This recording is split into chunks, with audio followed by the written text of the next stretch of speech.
So next item is item 9. Consider the adoption of City Council Special Project Policy. So we have a staff presentation. Thank you. Good evening, Mayor, City Council, Christina Alfaro, Director of Administrative Services, to present the special project policy to you this evening. I don't have a formal presentation. I'll just be giving a quick summary of what's before you this evening. I want to point out that the budget format review, which was just before council, I want to say just a couple meetings ago, recommended the creation of a policy governing the city's use of special projects for council's consideration. As part of that item, council gave direction to prioritize a few items, and the special project policy was included.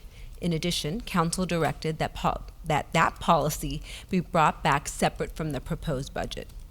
So the policy is before you this evening, and we followed the recommendations as part of the budget format review.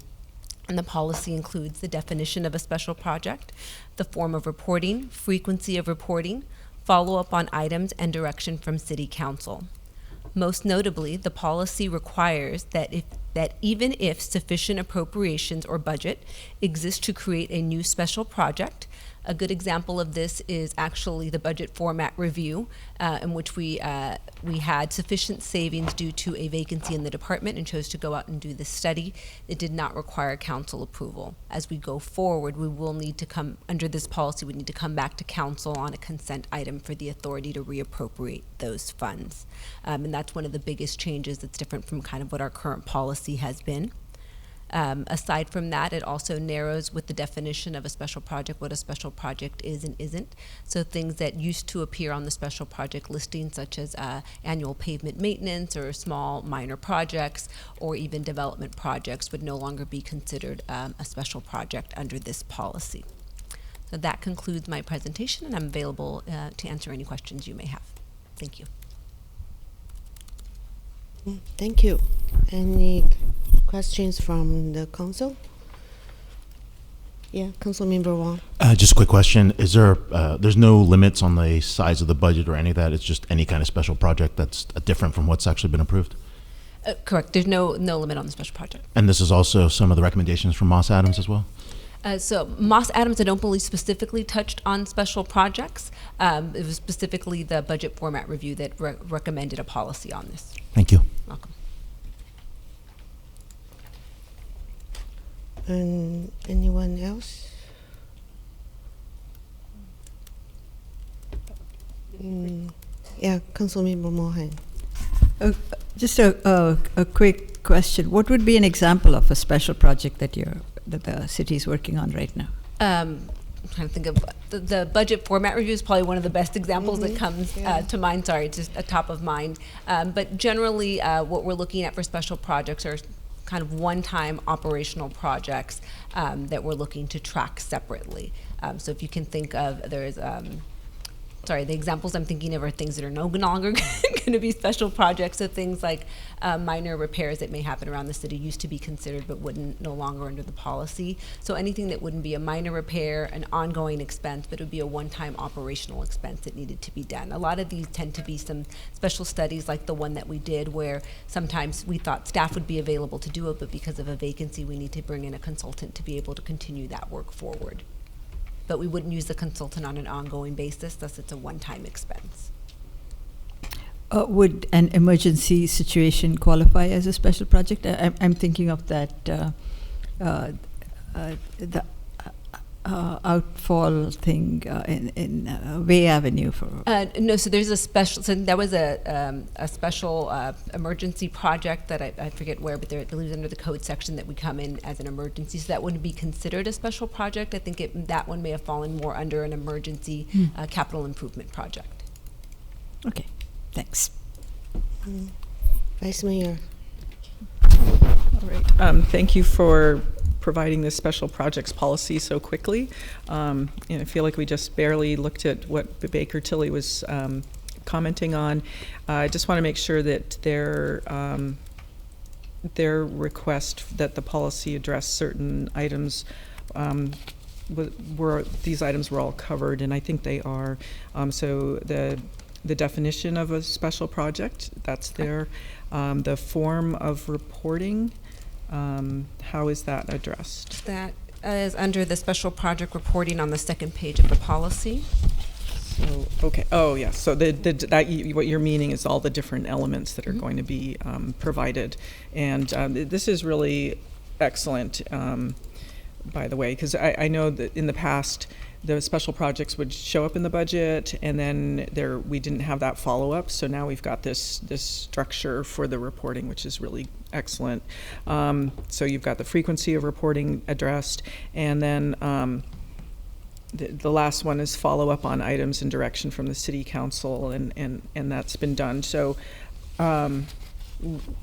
we will be seeing this in the annual policy review for the budget. And my one ask there is that we have an opportunity to look at the policies related to the budget on a separate day from the adoption of the budget, because I've found that it takes a while to go through these and think about what their implications are.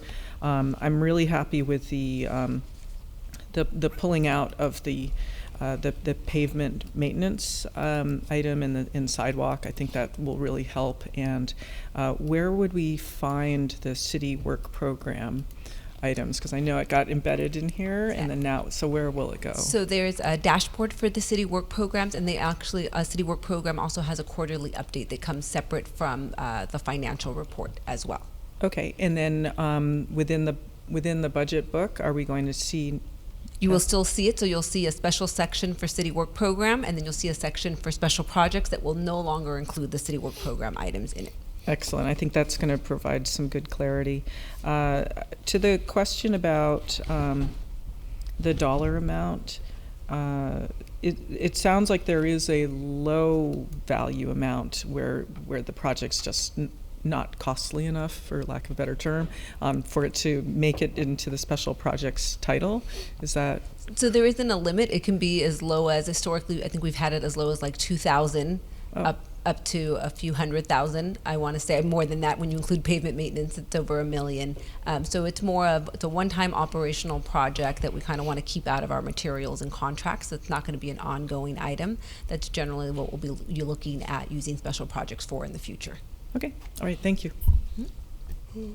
Okay. Yeah. Thank you for bringing in this so quickly.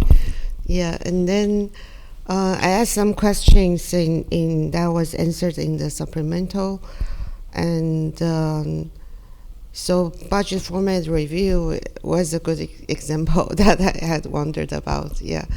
And I also wonder, I think we have some consultant. I think the city manager has the authority to approve contract under 170,000. I think it's currently 220. The state code was recently updated, I want to say in January. So the amount is now up to 220. It's according to the state code? It's according to the state code. Oh, so it's not in any municipal code? The municipal code references the state code as setting the limit. Okay, so what does that mean? So when a city, for example, the contract for the public-private partnership, I think that contract was signed, that would not be a special project because it's a contract for existing city work programs. Correct. So right? When you're looking at contracts and budget, you need both pieces. So you need council to give you the authority for the appropriations or the ability to spend the money, basically give you the budget for it. Yeah. And then if the contract is over now 220,000, we also need to come back to get council authority on that contract. Okay. 220 and under, city manager has the authority to sign. So for example, I think another contract that had been brought up, or like the training contract with Chappie Jones, for example, that's for consultant, for leadership, for either the mayor or city manager, I don't know. So that would that be a special project, or that's still covered as operational budget? So it doesn't qualify. If it's an expense that occurs annually or on a pretty consistent basis every, let's say, 2 years, 3 years, every other year, something like that, that expense is generally included in a department's base budget. So base operations. We know this is something you're going to have to do every year, every other year. So we have that base level. Anything And that above, appear in the budget book. correct. That's the base level. And then when we come with proposed budget, we ask for anything over that base level. So anything they don't currently have money for in their base budget, they have to come ask council for authority to be able to So for spend those example, dollars. maybe I don't know if there is or not, assuming there is not a budget for like a consultant for Chappie Jones, for leadership consultant, then in case we decide we need that will be a special project? It would be brought back to Now, council. where's the policy? It would be brought back to council because it would be a one-off thing that we're looking at. So it's not part of regular base operations. It would need to come back to So council. even for if it's approval. under the 220 limit? Even if it's under where we're appropriating funds to use for a different purpose, this policy is saying we're bringing it back to council. Thank you. No more questions, then we go to public comment. Yes, Mayor, I have 2 requests to speak in Community Hall. I see one hand raised virtually. We have Peggy Griffin, followed by Rhoda Fry. You're waving. Okay, they're waving their request to speak. And Jennifer Griffin's. Okay, Peggy's waving your request. So Rhoda. Okay. I thought Peggy was waving at you, not waving with an AI, a request to speak. So I have concern. Actually, Peggy wrote a good letter on this issue. I hope y'all read it. And we're still in this sort of fiscal crisis. We're not getting the income that we have in the past. So, related to this issue, I would like to see the contract amount reduced for I would say $50,000. Any expense that comes to the city that looks like it's going to be more than $50K needs to go to city council. This is our tax dollars, and we don't have money coming in the way we used to. This is a big deal, and we need to start watching our dollars and our pennies. And I've just lived in Cupertino for over 40 years, and I've just seen way too many go nowhere studies. And we can't afford that anymore. I don't think we could afford it then of all the things that we could have done with that money, but we certainly can't now. So that's one thing. Let's keep it at $50K. The next thing is I was kind of reading through the process of this. It looks like there'd be a lot of time invested in by staff before getting to the point where it would be looked at by the council. And so I think we should need to cap the expense, because you could have staff spending a lot of time drilling down on an issue and elevating it when it's not something that the residents that are interested in. And then we will have wasted that time. And we hear about being short of staff. And so we need to make sure that we're making the best of their time. And I don't know how our council, I know that our council can't direct staff directly, but maybe cap, ask the city manager to cap the number of hours. I don't know. You know the detail. You guys are smart people. But I just looked like this, and it just seemed like you could have a project get pretty well defined, having a lot of time spent on it, and have it be something that we just don't want. So I do think it's great to have a policy, and I appreciate the effort that's gone into it. And now, of course, we get to discuss it and make it even better. Thank you. Thank you, Rhoda. Next we have Jennifer Griffin. And then we will move to the one member of the public requesting to speak virtually. Welcome, Jennifer. Yes, too many Griffins. Thank you. Very interesting item. Basing off of what Rhoda was saying, I think it's important that we have a fiscal cap on this.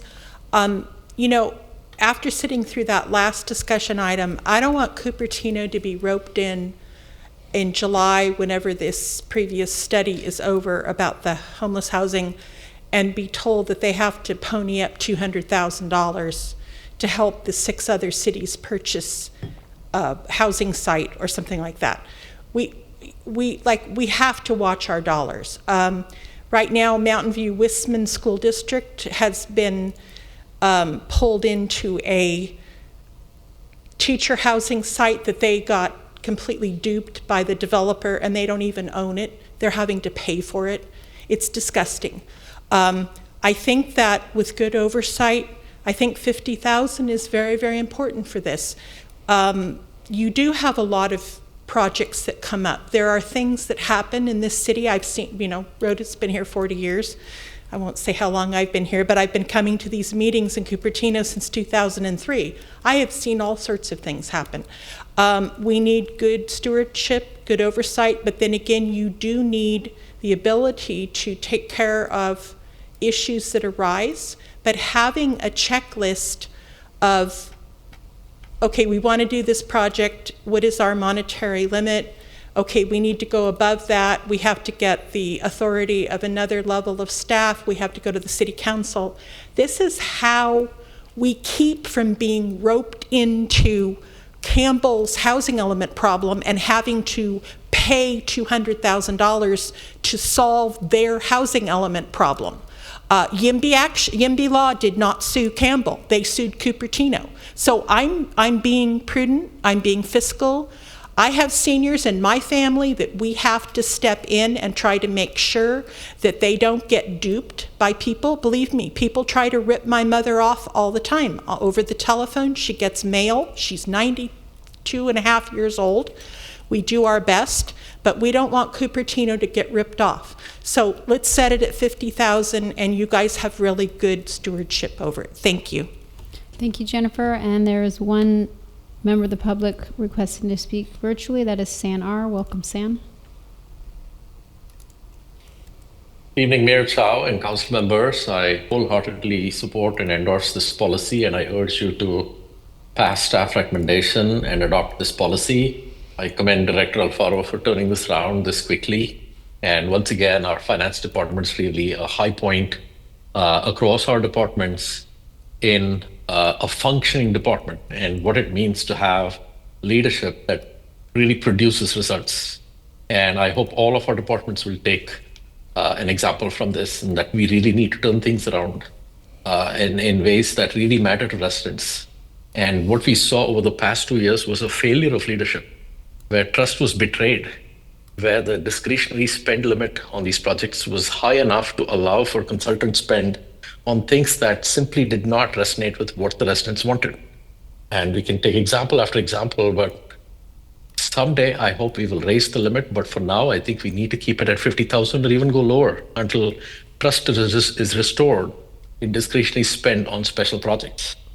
And we cannot have bandwidth being spent on these special projects. I'm sure many of you have seen somebody published a PRR with actual listing of our staff, and we do not have much staff. It is shocking to see how little staff we have. And that PRR should be an eye-opener. If council members have not seen it, you should, because we are working with very thin staff. And so we have to be very judicious in what we do with our staff. And they cannot be operating off of 20 different projects that are special projects, CIP, CWP, and we achieve nothing because every 2 years the priorities change. So let's please have these policies like the special projects. Let's rein in spend, and especially we do not have levers to cut spending. With the kind of staffing we have, staffing reduction is not going to produce results. The only place to cut spending is projects like these and consultants. So please approve this. And the previous speaker raised an important issue, which is how much time staff spends on this before it comes to you. And I would urge more controls and an amended motion to bring direction to council sooner before any work is done on it, so that staff time is not spent on these special projects. Thank you, and looking forward to seeing this passing. Thank you, San. Mayor, no additional requests to speak on this item. Thank you. Vice Mayor? Thank you. I do have kind of a question regarding how the process would be different now with regards to the Silicon Valley Clean Energy grant, which was that was $111,500, which was a grant for a augmented reality decarbonization program, like an app. And if that were to happen, I'm seeing these on-cycle items, which are the special project items, which are going to be included within the budget, and then we will all have an ability to see them and talk about those projects. But what happens if you have approved the budget, and let's say in the Silicon Valley Clean Energy example, that shows up where they're offering to give the city this grant funding to have this app made by a consultant. Let's say that happens in October. So how would that come to council? Based on the new special projects policy that's before you, it would need to come as a consent item to council, because we would be reappropriating. There had to be some savings somewhere that had to be used on the expense side. The grant came in with the revenue side, so we'd have to come to council to reappropriate those funds into this project. So we will be able to see it. It'll be on our consent item. We can pull on the consent agenda. We can pull the item if we need to speak about it some more. Okay. And that works. So I move the recommended action. If I have a second. Second. Any other comments? I have a question to Vice Councilmember Mayor Wong. Moore, Yeah. through the mayor. Do you want any limits in terms of staff hours before it becomes a special project, or any limits for the size of the project, or do you want to give staff the latitude to make that choice? How are you defining the staff hours before? I don't know. I'm just curious. Is there any limits to this on the special projects? So. This would fall under the manager's discretion with regards to looking at a project. So, for instance, with the decarbonization app, it would be to the manager's discretion how much time would be spent on that. I have had some personal concern about the nature of some of these special projects over time, and I think what I like about this policy is that we're putting some sunshine on it for the special projects and having the definitions provided there. If you have a way of tying in council priorities somehow to what projects would be looked at as by way of having a suggested amendment to this policy. I think it could also be that if you're wanting something like that, that you make a suggestion and we ask staff to see about how to add another section to this policy about it. But at this point, I don't know how you would describe that. Let me direct it to Director Alfaro. What would be a reasonable limit for something like this in terms of what you've seen? So I would say, because the policy says the items will come back to council, that to me the limit, council will make that decision when the item comes back on consent, right? So that the limit to me wouldn't be as important in the policy, because everything's coming back to council. If it's whether it's part of proposed, the quarterlies, or an off item that would happen in between this reporting, if we're going to reappropriate funds, we would still need to come back to council. So I'm not quite sure how the limit would help, because we couldn't move forward without council authority anyway. I think that's a good question, because before you put any item on the council agenda, it takes staff time to prepare project description, the scope, and find out how much it might cost. All this takes time. And just like work program, if we propose any, it takes time to even reach to a point where we can say we need this much in the budget appropriation. Then so how much time could staff for staff initiated the project, how much could Then staff do before it's on the consent. I would go back to the vice mayor's point that that's at the city manager's discretion. Department heads will have conversations with her about bandwidth and what can move forward and what can't. So any item that's being brought forward to council that's being driven by staff would have the blessings of the city manager to say we have the bandwidth and the ability to work on this project.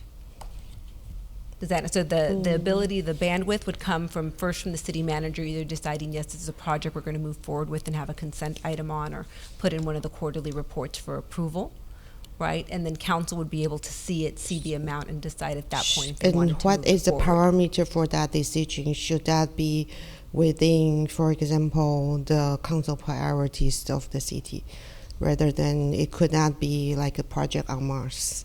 Well, I would say our current staff reports all currently now have that section that says, does it meet one of the council priorities? So that is included, that would be included in the staff report when the item came forward as well. So what would be in the staff report for when it's on the consent agenda? So you would put what the project is, how much it's going to cost, where it's going to be budgeted, and then as part of our council reports, we're also required to say if it meets one of the council priorities as well.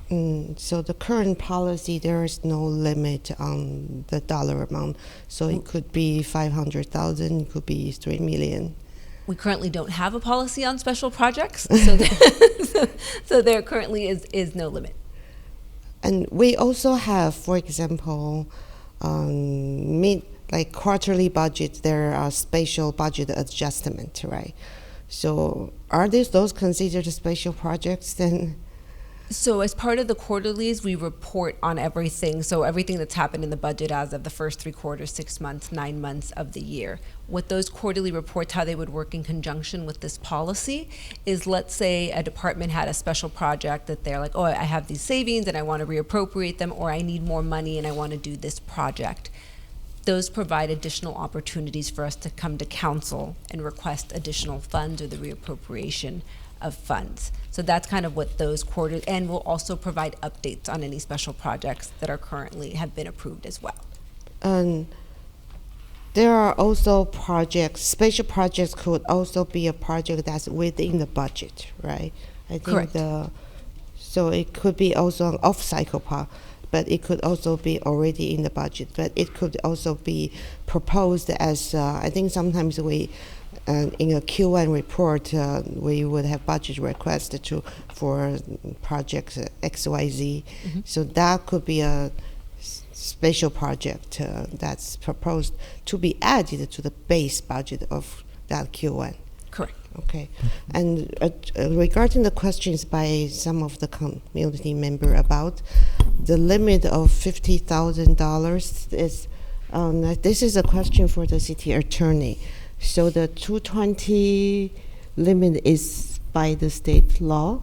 So can the city, or in what form, can city set a lower limit? Yes, it's my understanding that the city could set a lower limit. So the difference would be if it's lower limit, then it's more, the contract will come to the council.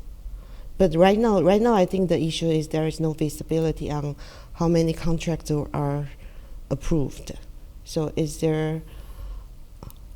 But this is, so this may or may not be special project. A contract could be a special project, but it could be a contract for the work program or operating budgets, right? Correct. So I think two separate things. Okay. A contract could be under a special project if that's how we're moving forward. The special project, we're hiring a consultant to do this work, but it could also, a special project could not be a contract. It might just be work that we're doing in-house, and we need specific types of materials or things to gather to be able to complete that project. So And they're two separate. There is some interplay, but they're when you think. But we can also add transparency by saying that for this contract approved with city manager's authority, we want the list to be posted somewhere, or a report given to the city council so we know what's approved. Is that in regards to contracts or special projects? Contracts. Yeah, so I would say contracts is not the special projects is what we've agendized for this evening in the specific policy. Contracts, I think, would have to be a different item we talk about, but I'll defer to the city attorney on that. Okay, That's fine, yeah. Councilmember Wong. I still have a few minutes. So let's walk through an example of a special project that doesn't cost any money, which we just did in agenda item 8, right? I don't know how much staff time that was done in community development to research this, to coordinate with the folks. It's not a project that came to us. So is there an hour limit too here that we're looking at here? Because I've been told so many times that we don't have enough staff time to do the things that we think are priorities, and then we have priorities that just pop up as special projects that take staff time. So I'm just kind of curious as to how something like that would work, and I'm asking the other council members and asking the city manager here too as well. Is like, how much time is a good limit?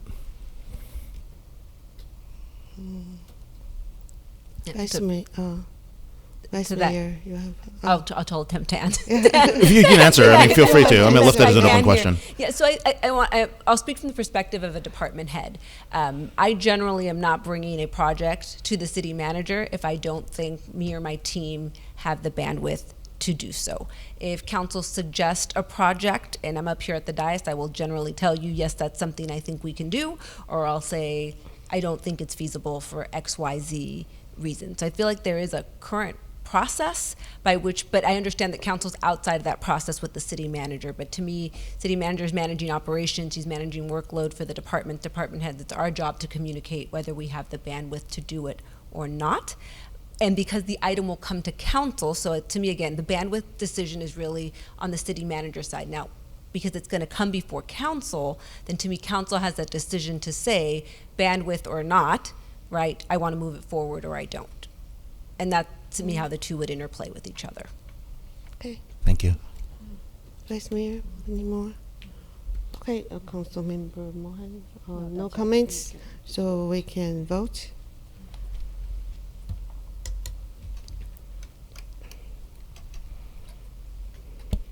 The motion carries unanimously. Okay, item 10 is the fiscal year 2025-26 capital improvement programs and 5-year plan.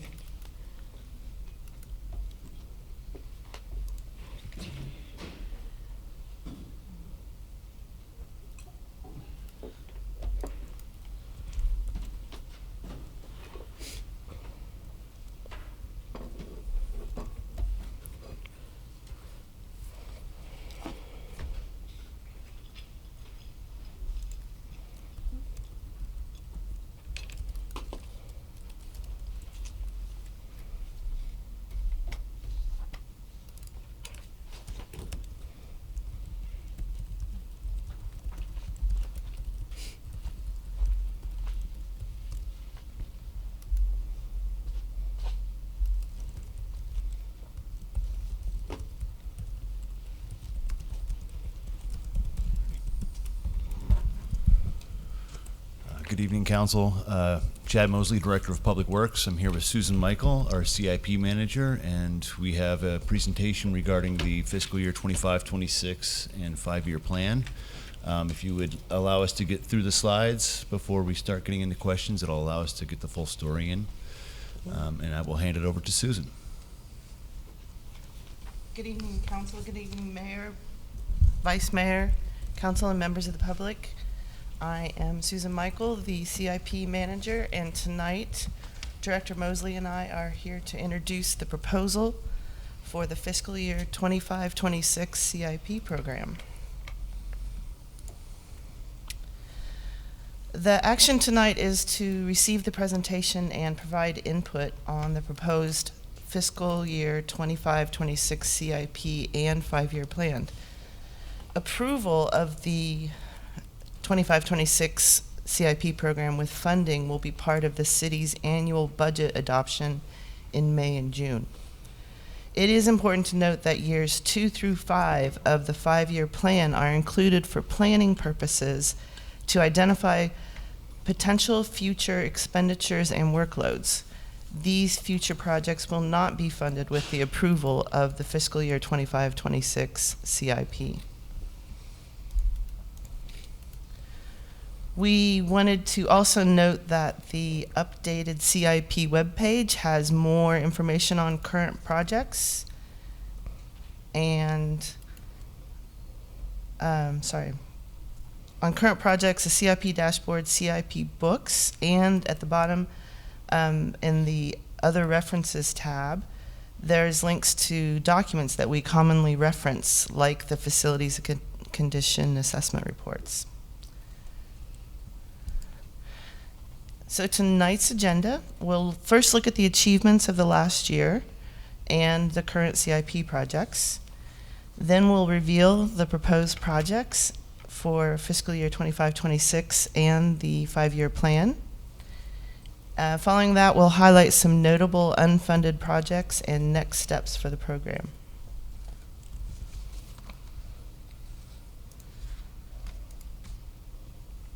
That's you.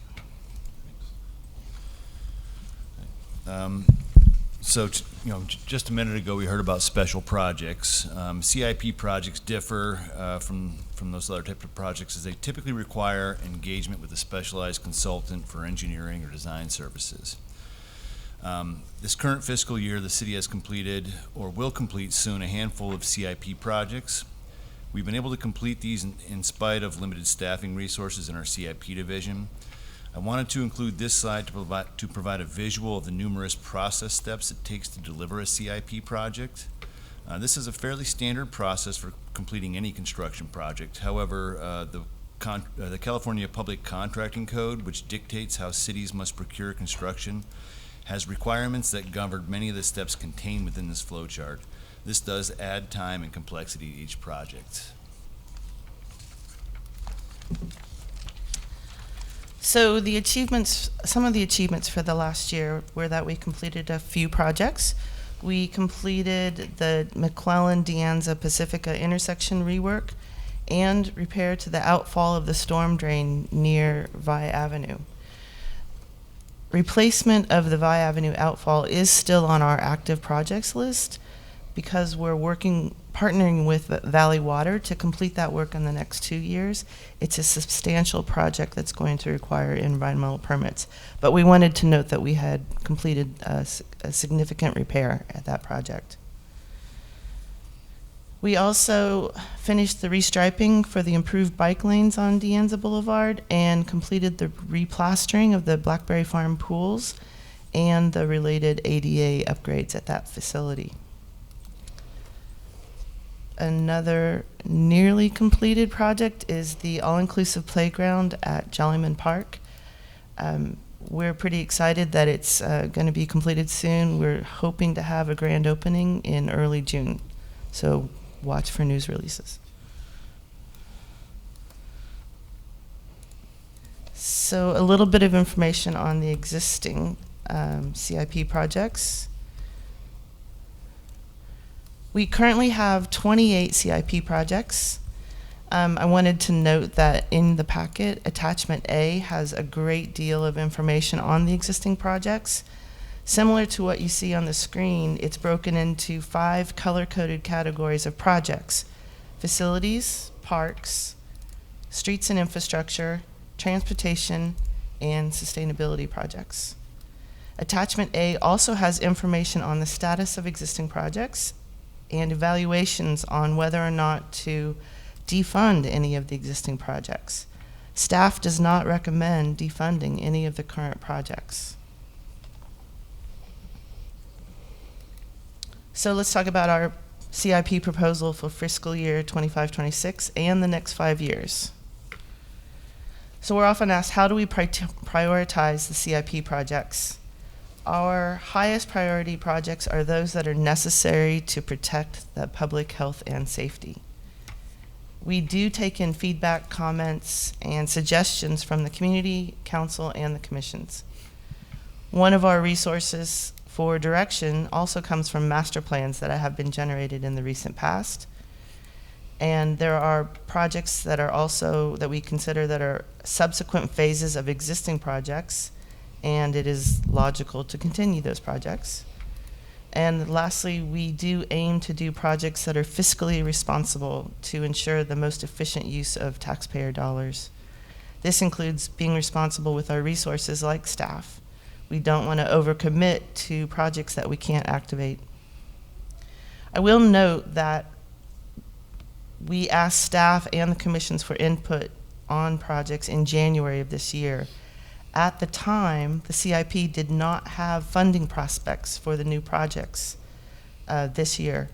The fact that $2 million is allocated to the CIP came after we reached out to the commissions. When we go back to the commissions this month, we will be letting the commissions know of the state of the existing projects, the proposal for future projects this year and in the 5-year plan, and we will also have your input from tonight to bring to the commissions. So, the new projects. The first one is when the Stevens Creek, Calabasas Creek, and the Vi Avenue storm drain outfall issues came to light, that prompted Public Works to commission a report to document the state of our city's outfalls. An outfall is the last section of a storm drain that drains out into the creek. The report identified 51 outfalls that need repairs. We are requesting $950,000 to address 3 of these outfalls, and will follow up with requests for additional funding in the coming years. We are also requesting $110 to continue to fund our accessibility improvements, and $940,000 to address critical improvements as identified in the Facility Condition Assessment Report.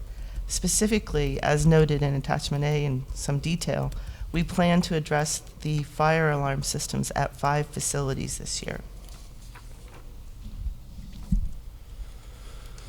So the 3 projects just discussed are shown again here in this table and consist of our CIP proposal for this fiscal year. Due to the limited $2 million funding for the CIP program, we have taken a back-to-the-basics approach to the projects. We understand that while these projects are important, they are not that exciting for anybody other than a civil engineer or potentially this architect over here. We really want to focus the CIP funds on projects that will promote public safety, protect both public and private property, and update our existing infrastructure. We've all heard of the issues posed by America's aging infrastructure, and while Cupertino has done a superb job in rehabilitating our roadway pavement over the last decade, we need to divert some of that focus to other city infrastructure elements in need. So the 5-year plan shown here respects the projected $2 million budget going forward and aims to address our most critical infrastructure needs. The ADA accessibility and facility condition assessment implementation projects will continue to need funding. As previously stated, storm drain outfalls are in need of critical repairs, and we hope to continue to address those deficiencies in the next 5 years. We're looking to implement the repairs to Blackberry Farm Golf Course irrigation system in year 4, which takes staff availability into account. And in fiscal year 26-27 has an adopted budget for the facilities condition assessment project to account for the cost to improve the fire alarm system at the library. Years 2 and 4 have funding requests that are greater than $2 million. Both years would require more than $2 million, which we will look for additional funding options. We'll adjust project requests, or we will discuss with council other funding possibilities at that time to cover that gap above $2 million.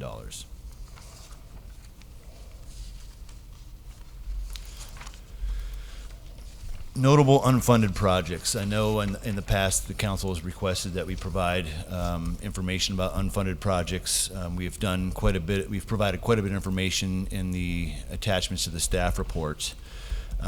We did want to call out 3 here, and basically the reason we're bringing these up is because staff has received questions asking why City Hall isn't in the CIP plan. You know, why isn't the annex? Why aren't there projects from Memorial Park?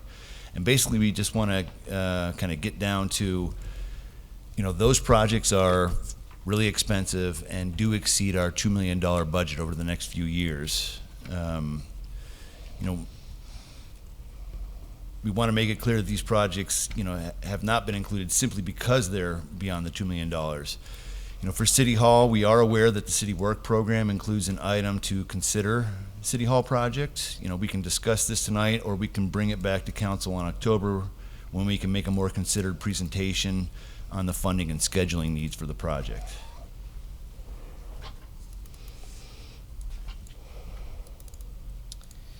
So the next steps, as we mentioned, we did procure input earlier this year.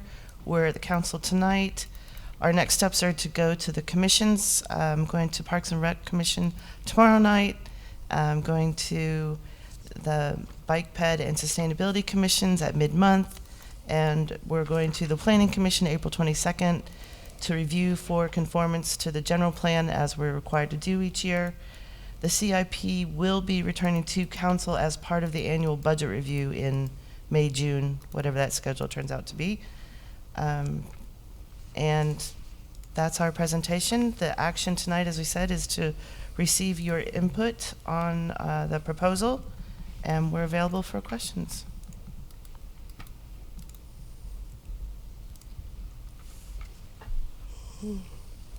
Okay, anyone has questions? Then I have a question.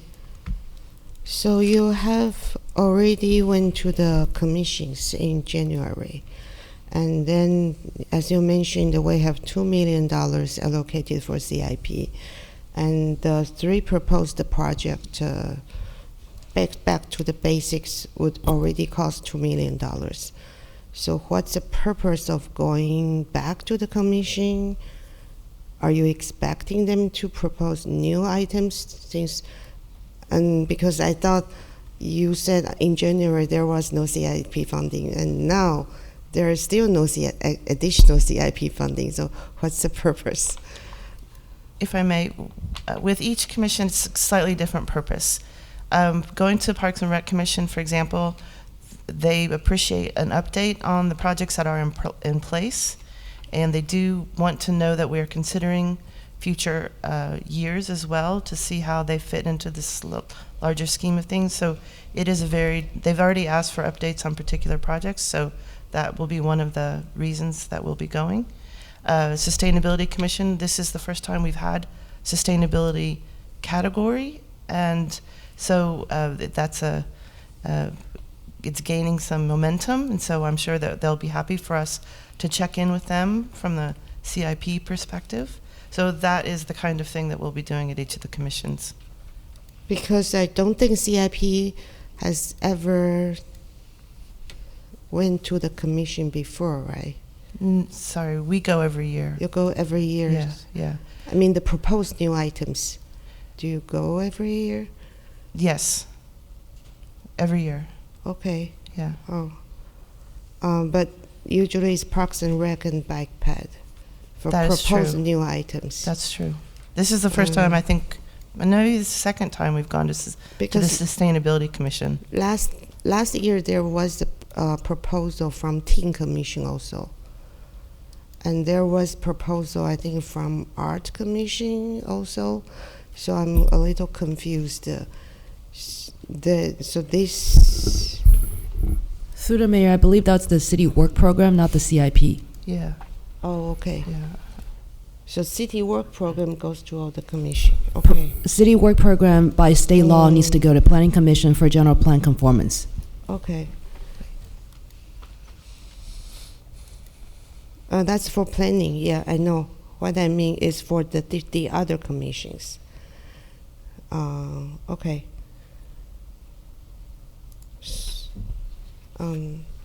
Thank you. Any other questions?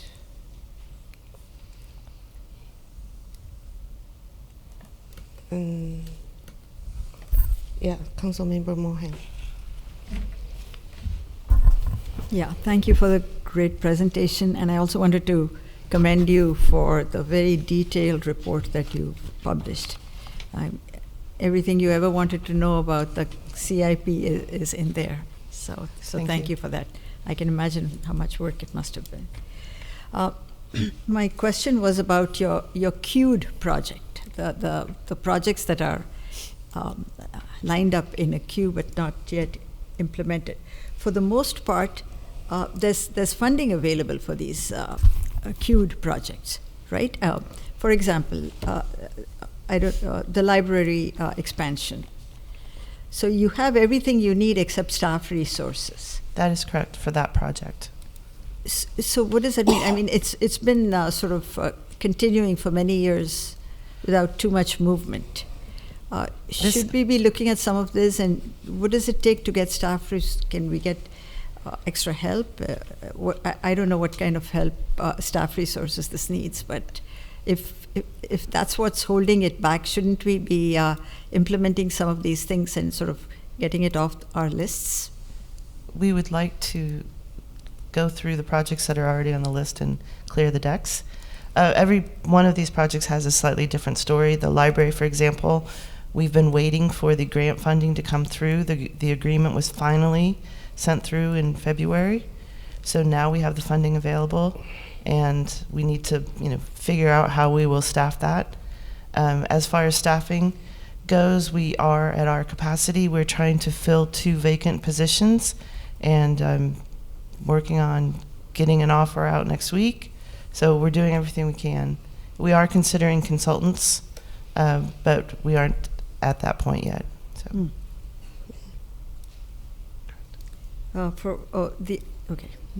The other thing that I just came up with was the annual playground replacement, for example. You've got 5 years worth of funding, and it's still in a queue. Why is that? We've implemented two Creekside projects, playground projects, and we were getting ready to start the next ones, I think, at Little Rancho and what's the one on top of the hill? Another one. Canyon Oak Park? Yes, thank you, Canyon Oak. And then one of the project managers quit. So in the realm of things that are critical, that we decided to wait on that project. So again, because of lack of staff resources? Yeah, correct. When one of our project managers left for another city, we focused those projects that they were currently working on, and of course dispersed those among our other 2 project managers, and that really kind of stopped us from being able to take on new projects. And since the playground projects had not yet been kicked off fully, we kind of put them on hold. We're trying to, again, focus on projects that are underway, already have contracts or consultants involved, so that we can get those completed and then refocus on projects that haven't fully been started yet. Okay. I'm satisfied for now. It's just unfortunate that we have everything in place except staffing, and I hope at some point we can take care of some of that. But thank you. Thank you, Councilmember Wong. Thanks for the presentation and the prep beforehand. I think it was very helpful. What projects would you cancel given the change in public sentiment from the last election? And I'll flip it around. What project would you want to fund with any savings that we haven't funded yet? I mean, it's not really my place to cancel projects. City council provides us direction. We do provide recommendations. We have a number of projects right now that are underway, and I would not recommend canceling any project that is underway and we have contracts in place, because we've typically already expended funds.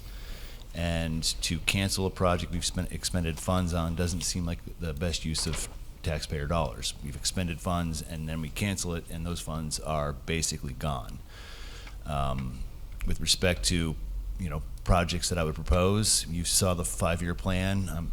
Let's fix the buildings. Let's fix our storm drains. We need to focus on our existing infrastructure, get it back in good condition before considering, any, let's say, nice-to-have projects. That being stated, if you look at our existing CIP projects, there are a lot of, nice-to-have projects that are on there that we're going to continue working on.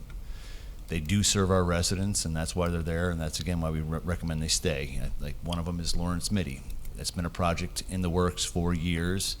When we get that project completed, we probably will need additional maintenance staff to help maintain that. It is kind of nice to have a park over there. Is it absolutely necessary? That's debatable. That area of the city is underserved by parks, but, you know, is it absolutely necessary right now? Maybe not. But then again, we do have funding from an outside source. So like I said, each of these projects, there's a different story. Grant funding, external funding, a different need. So again, we don't recommend any of the existing projects be defunded at this point in time. Okay. On the City Hall projects, I noticed a couple of options, retrofit of the annex, improvements, renovations. What's the cost to just do a seismic retrofit of the City Hall itself without any renovations? Is that a feasible option?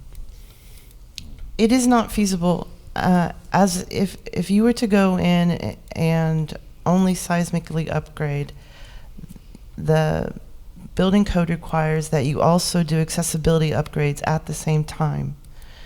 At the same time, we would also be required to upgrade the HVAC, electrical systems, and IT infrastructure, because those elements would not pass inspections either. So without blinking an eye, we are up to a serious project that I want to say, well, if you include an interior renovation, the price tag is estimated currently, without updated input, to be $34 million. Okay, so we can't just do a seismic retrofit on its No. own? Okay. Are there any other projects that are focused on improving traffic flow for automobiles on the main thoroughfares? We have a lot of bike projects that are in place, but the shift in terms of trying to get movement across the main arteries and safety in the communities, I see some of the things for speed or slowing down the speed. But what do we have there in terms of any plans? We currently don't have any plans for that, for those types of activities. A lot of that, a lot of the transportation projects we've seen over the last couple of years were focused more on bicycle safety. With respect to traffic flow, I mean, typically that would involve additional lanes sometimes, which would require right-of-way. I do believe, talking of special projects, in the proposed budget, there is a request for funding for adaptive signal activities along De Anza to again further enhance the flow on there. We have continued, we heard when we originally implemented the De Anza bike lanes project, some people thought that there were slowdowns. We did observe slowdowns originally. We've adjusted those traffic signals. We've gotten that slowdown to basically what it was before that. But we think we can better serve the residents by continuing adaptive transportation signals along there. We already have them from 280 down to Lozaneo, and we think it's appropriate to take that all the way to Bollinger. Okay, thank you. We also have roadway safety improvements for over $5 million. That project will address traffic. Thank you. Okay, Councilmember Fruin? There was some discussion in the in your narrative alongside the documents with regard to when we might have a more full-blown discussion about City Hall and what to do with it. You, I believe, mentioned October. Why target that point in time? At this point in time, we're highly focused on CIP and budgets, and then we kind of go into full-blown construction period, and the city work plan theoretically kicks off July 1st. So at that point in time, we could potentially look at July, but that seems like a rush. August, we're on a break. September usually ends up being packed because we're out all August, so October's kind of what we're looking at from a practical standpoint. Got it. Okay. And then just for the sake of clarity, none of the numbers that you listed there included things like where we put staff while we're renovating City Hall. That's true. The logistics, if we were to, for example, pick up the annex project again, we don't have a budget for moving staff or furniture. There's a logistics gap there. Got it. Okay. And then with regard to the outfalls, you said that there's 53 that are in need of work. I think it's 51. 51. My apologies. And then you've picked 3. So how'd you pick the 3? and how bad are the others? So there were 51 that were in critical level. Of those, a number of them were kind of maintenance issues.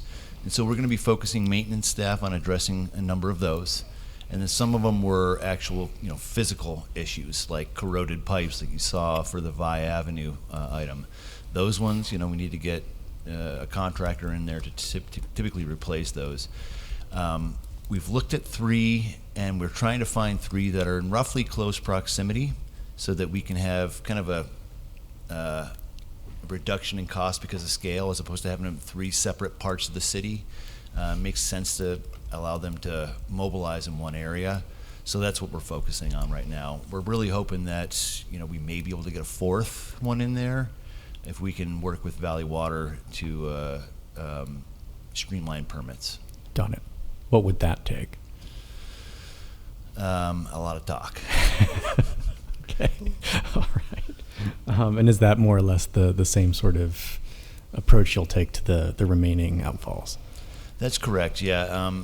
We need to have conversations with Valley Water to see where we can take advantage of their maintenance efforts.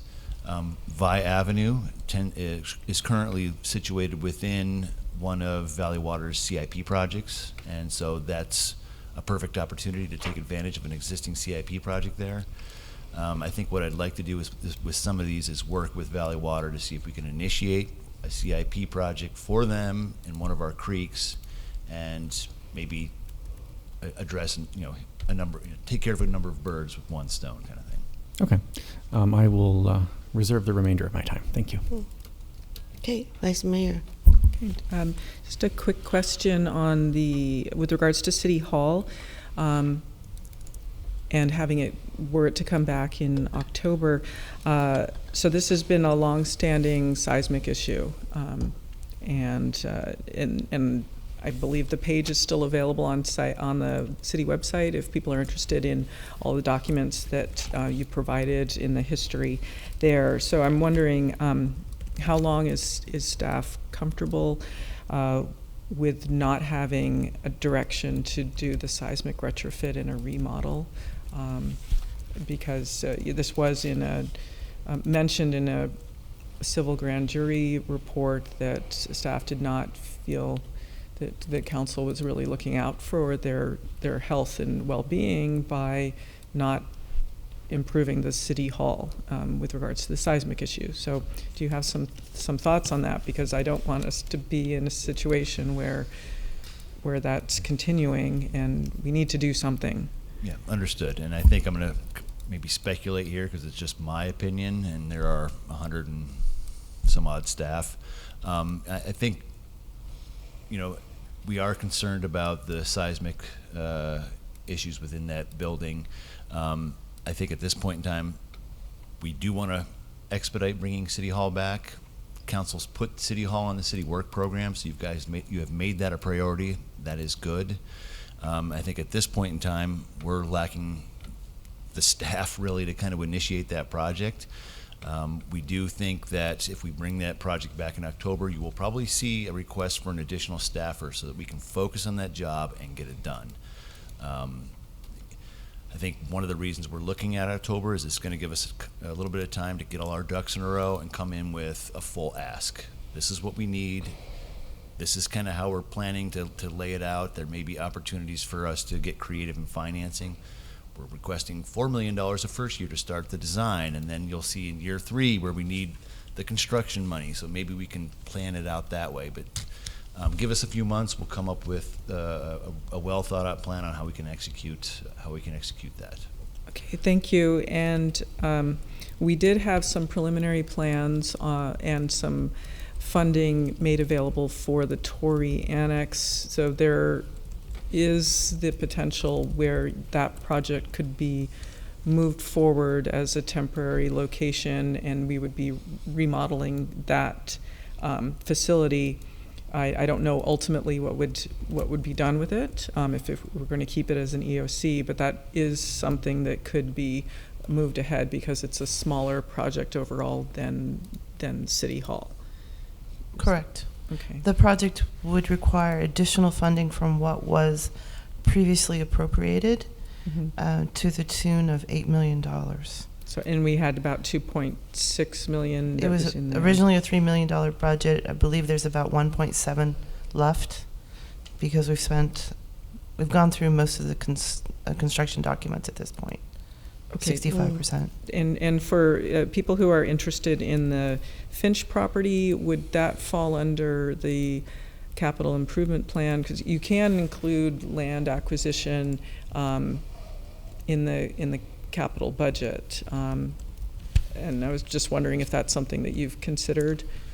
In Cupertino, historically, property purchases have been kind of coming from the city manager's office because there's a negotiation involved there. I mean, we could include it in the capital budget, but like I said, historically, it's been with the city manager's office. Okay, all right, thank you. Thank you. So thank you for the 5-year plan that, so for the outfalls, we would be allocating 600,000 annually after this year, and that just for the basics, ADA and other things. So we are looking at about $2 million every year for basic maintenance. And I wonder for we had a budget projection, I think in the Q1 update, where we were looking at the structural deficit of general fund. So did that include this $2 million transfer to CIP every year? The latest one you saw a couple of weeks ago did include the $2 million transfer. The budgets before that, I don't believe they did. So. Okay, that's good to know. And then thank you, and thank you, Councilman Mohan. This is the most comprehensive report I've seen on all the CIP project and different status and the color code. Thank you for putting so much effort into preparing the report and on the dollar amount on all the project. Really appreciate it. And thank you for the 5-year plan that's in the presentation. However, I think I mentioned in the prep session, we also have annual allocation for street light, and I believe park improvements, and maybe pavements also. So would we get a more complete 5-year plan on all the annual contribution we have on CIP project? So with respect to the streetlight infills, that's an annual project that's in the base there. We've not typically included pavement in our CIP. With that stated, other cities do include it.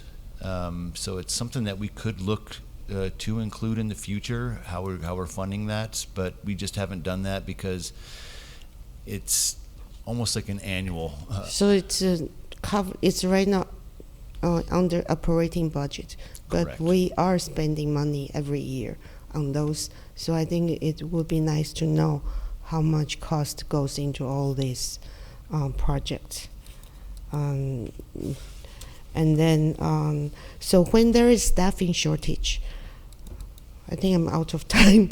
So when there is staffing shortage, how do you determine among all the funded projects which one to spend staff time on? How do you prioritize? Well, I mean, I would let Susan answer that, but right now, for every project that was started, we are continuing to carry it. I mean, right now, our staff are putting in extra hours to keep these projects going. You can probably talk to Susan about the number of hours she's put in just this month. It's probably way above and beyond. We have had other staff kind of step in to help out, but you've got committed staff who are trying to get these projects done, and they're putting in extra time to make it happen. Yeah, but some projects have to be put on hold because we do have to make a choice, right? Yeah, and I guess the projects that are put on hold are those that have a good, either haven't been started or have found a good stopping point. You know, the library is basically done. We've got $1 million in funding. We were waiting for an agreement, so it was put on hold. And we don't have the staff to initiate this at this point in time, so that's why it's been there, right? Okay. Other projects Thank that you. were already in design, already in contract, we've kept those going, because as soon as you put a design on the shelf, you need to go back and revisit that design again, which costs more money to revisit the design. And so we've just kind of like, if it's been moving, we keep it going. Okay, thank you. Vice Mayor Moore.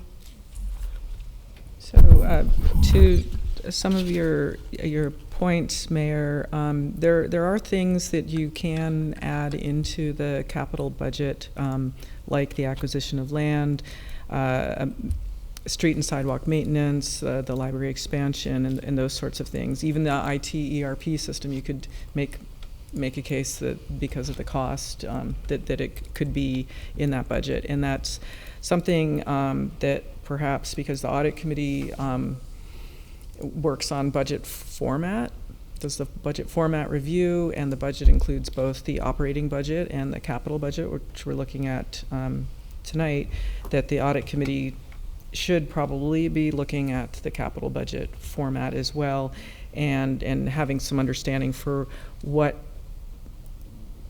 makes a project more suitable to be in the operating budget as opposed to the capital budget. And that gets into, as I'm understanding from the finance department, that has to do with the capitalization of different items. So that's, if this goes to the audit committee, I think that would be great to have that discussion. I do have a question for whether the current complete CIP book, if whether it's completed and linked up on the website. I could find the 23-24 one, but I haven't yet seen if the 24-25 is completed and linked on there. Okay, and then the city did receive the CSFMO Capital Budget Excellence Award back in 2018. So I'm hoping that all council is supportive of the staff working and striving towards receiving that excellence award. And if this goes back to the audit committee, we should be informed of what entails these, what's involved in these awards, whether it's the GFAO award, or it might be GFOA, or the CSFMO award. So there's all these criteria, so that we know that when you're receiving these awards, that it really is meaningful. It's providing us with transparency and budgetary excellence, and those are all really great things. So we want to make sure that we're supportive of that. So that would be my main ask, is to make sure that we get this to audit for the format part of it, not a study of the budgeting numbers, but purely on format, and hoping that we get these awards. All right, thank you. Thank you, Vice Mayor Moore. As we discussed, this year's budget is probably too late to make that major of a shift, but we are looking forward to having those discussions after publishing the 25-26 budget and trying to move in that direction. Thank you. Thank you. Thank you, Councilmember Furan. Yeah, just as a quick aside, because it sounded, Vice Mayor Moore, like you were interested in perhaps figuring out how to, through this process, fund, for example, the acquisition of the Finch property. That's already been added to the city work program for the last meeting. So it sounds to me like I don't want to say that that's necessarily getting the cart before the horse, but the way that we typically would look at this is to go through the city work program first, and if it becomes a capital project, then we would go toward that. Like, I would definitely see, how do we build a park there as a capital project, but the acquisition to me feels like it would go through the city work program first.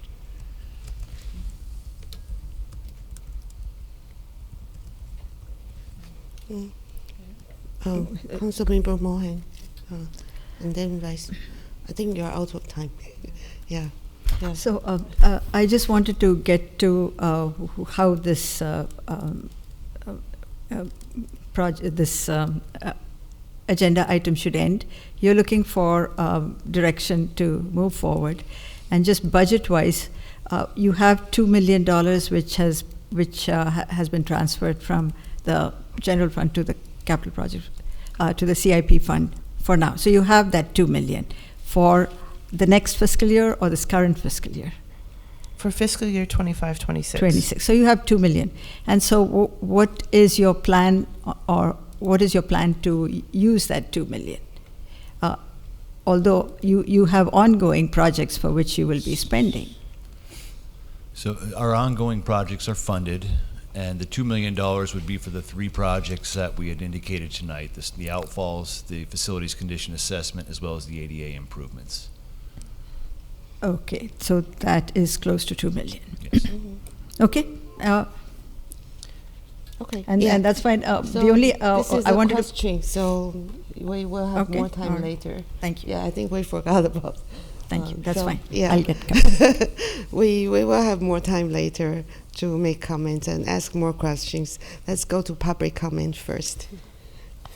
Yes, Mayor, we have 2 requests to speak from in Community Hall, and I see 2 hands raised virtually. So we have Peggy Griffin first, and followed by Jean Bedord. Welcome, Peggy.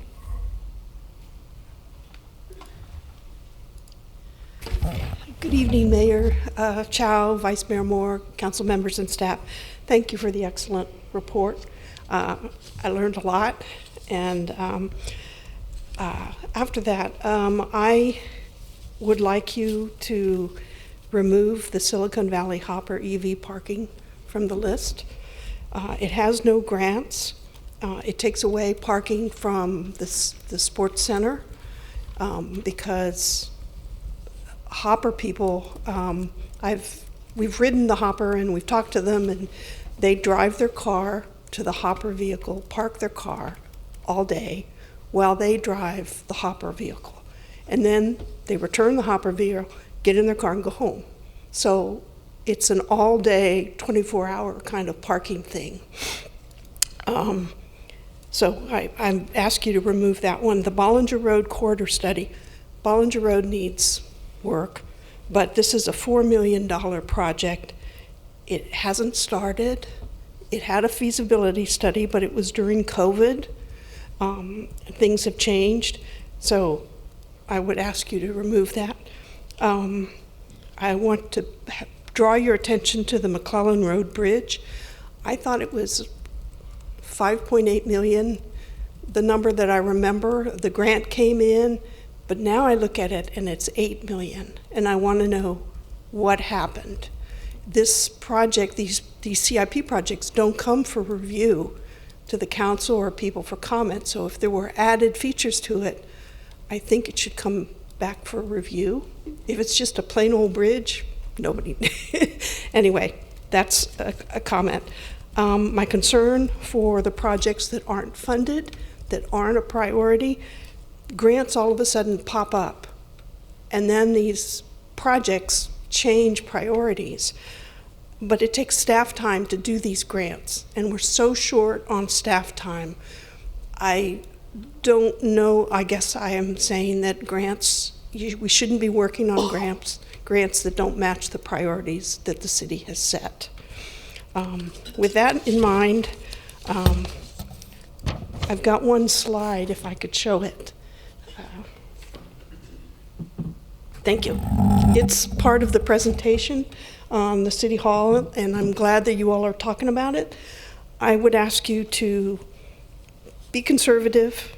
The city's losing revenue for taxes, and I believe in staying within our means if you can. Don't go all the way to the max. There's 64 million sitting there, and you have to decide one-time funds. I'd rather you do more with less and save some money for the additional staffing requirements, the soft stuff. Anyway, thank you. Thank you, Peggy. Next we have Jean Bedord, followed by Jennifer Griffin.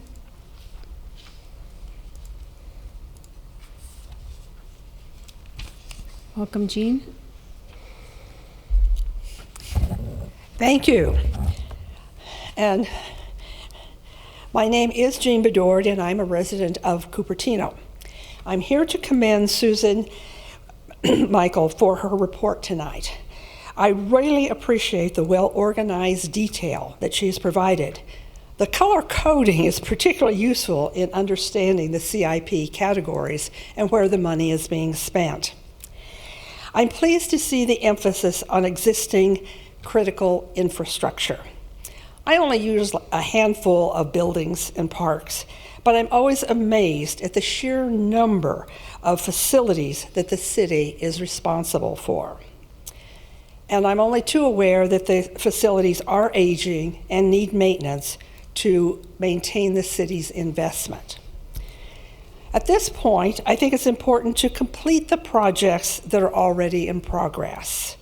The city has already spent money is there, and gotten grants. So these need to go forward, although I understand your limitations on staff. So thank you for the opportunity, and thank you to Susan for a job well done. Thank you, Jean. Next we have Jennifer Griffin. Welcome, Jennifer.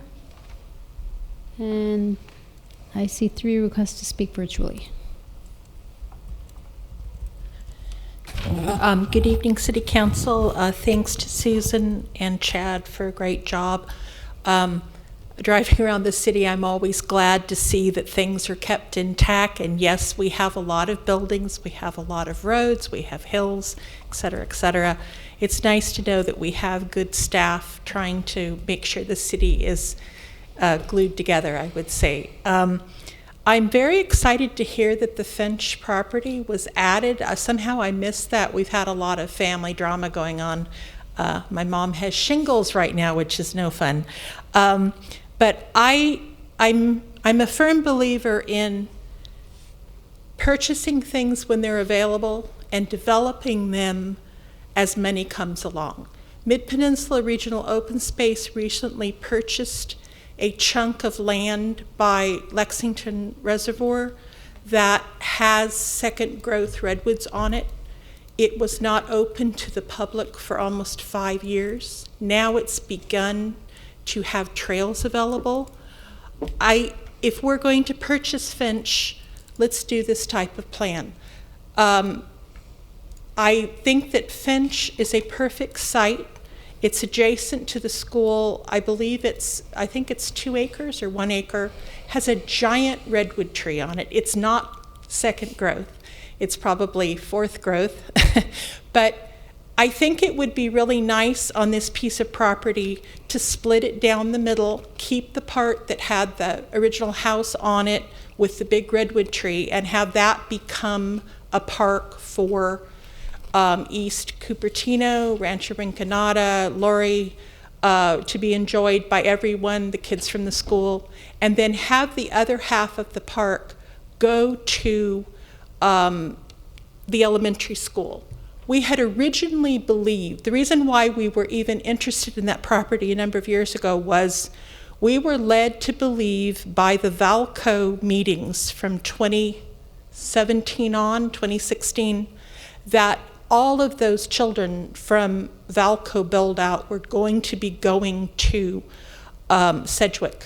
That's why there was such emphasis on having extra land available, because we understood that those children were coming in, and we accepted it. We were looking for more land. That elementary school, this is 7 years down the road. Now, all of a sudden, we hear that maybe this isn't true, that the children at Valco are not going to Sedgwick. I haven't heard anything, but that land is available. We do not want housing on it. It's not appropriate. Let's purchase it for a park and build it later. Thank you. Thank you, Jennifer. We have 3 members of the public requesting to speak virtually: Lisa, Darcy Paul, and San R. Welcome, Lisa. Thank you. So I want to start by saying that I have a great deal of respect and admiration for CIP Manager Susan Michael.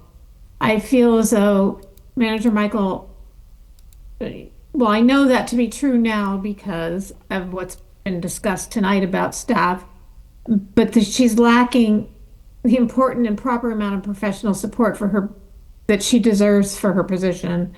And I I struggle with why that is. I am happy to hear her reporting that there's an offer going out for someone and maybe a second spot being filled.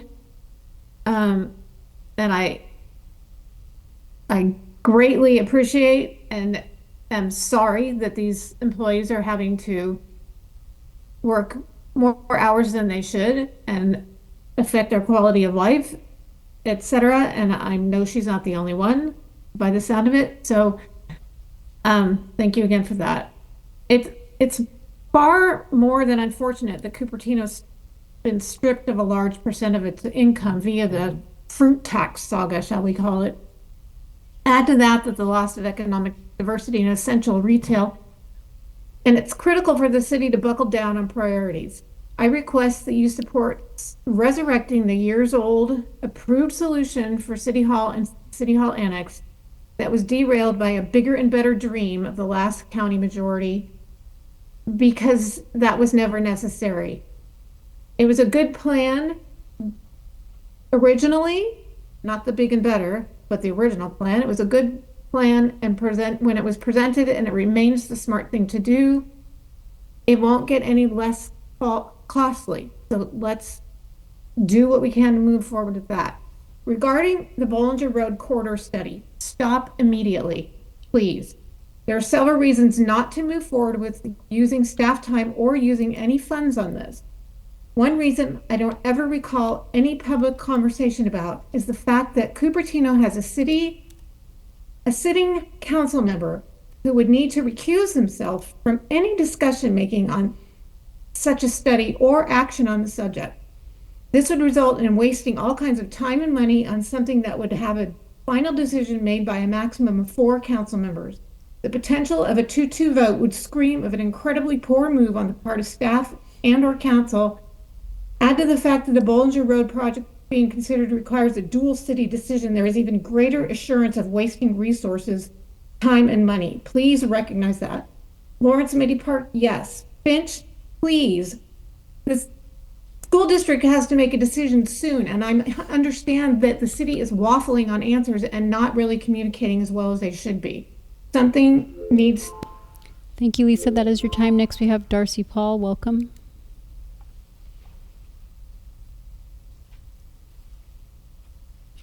Hello. Can you hear me? Yes, we can. Thanks. Do not defund the Lawrence Mitty project. Lawrence Mitty has been funded. There's a plan.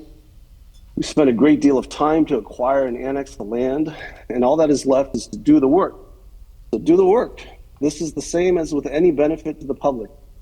It's not about throwing more money, empty words, and virtue signaling at a problem that requires work. If you can't get somewhat more thought-intensive paperwork done efficiently, then sure, maybe other stuff is more challenging. But you have to commit to doing work and not taking shortcuts or just avoiding the work altogether.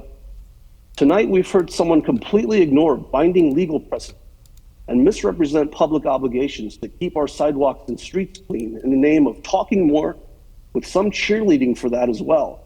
And anyone clear-headed about that knows where that is going to go. That's just no good, and we need to be able to see that. The problem is a lack of willingness to do real work. Stop wasting public money and just go and do the work. For example, is public utility. In this day of frustration with certain major utilities, it's the cities that can provide feasible alternatives.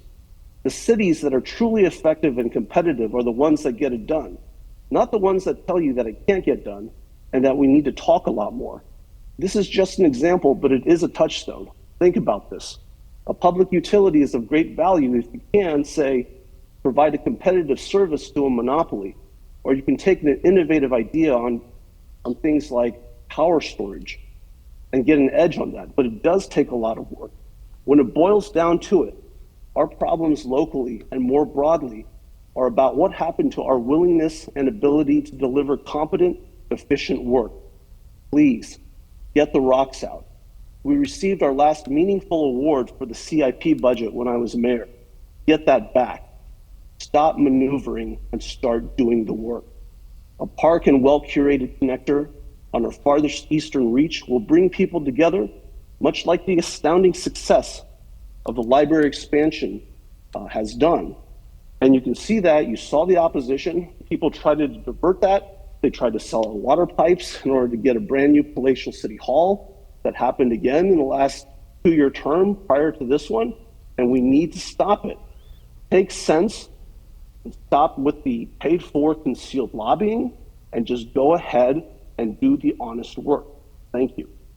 Thank you, Darcy. Next we have San R. Welcome, San. Wow, how do I get to follow that? I gotta draw the cards first next time. I do want to point out that, you know, the director of public works said we gotta finish up the projects that we've started. And if you apply that analogy to the federal government, the current federal administration should faithfully spend the next 4 years completing the last federal administration's work. That is not why they were elected in. That is not why this council majority is up on the dais. You were elected in to change things up, and we haven't seen it yet. It's been 4 months, and we've spent our time talking about rewards and awards, and we haven't seen true change yet. And I'm asking you tonight to give clear direction to staff to kill all of the bike lane projects. This last election was about bike lanes. Vice Mayor Moore, you campaigned on bike lanes, and you walked and knocked on doors, and people heard loud and clear that you were going to listen to residents. And I'm asking for council to take this CIP seriously, because this is the place where you can cut costs.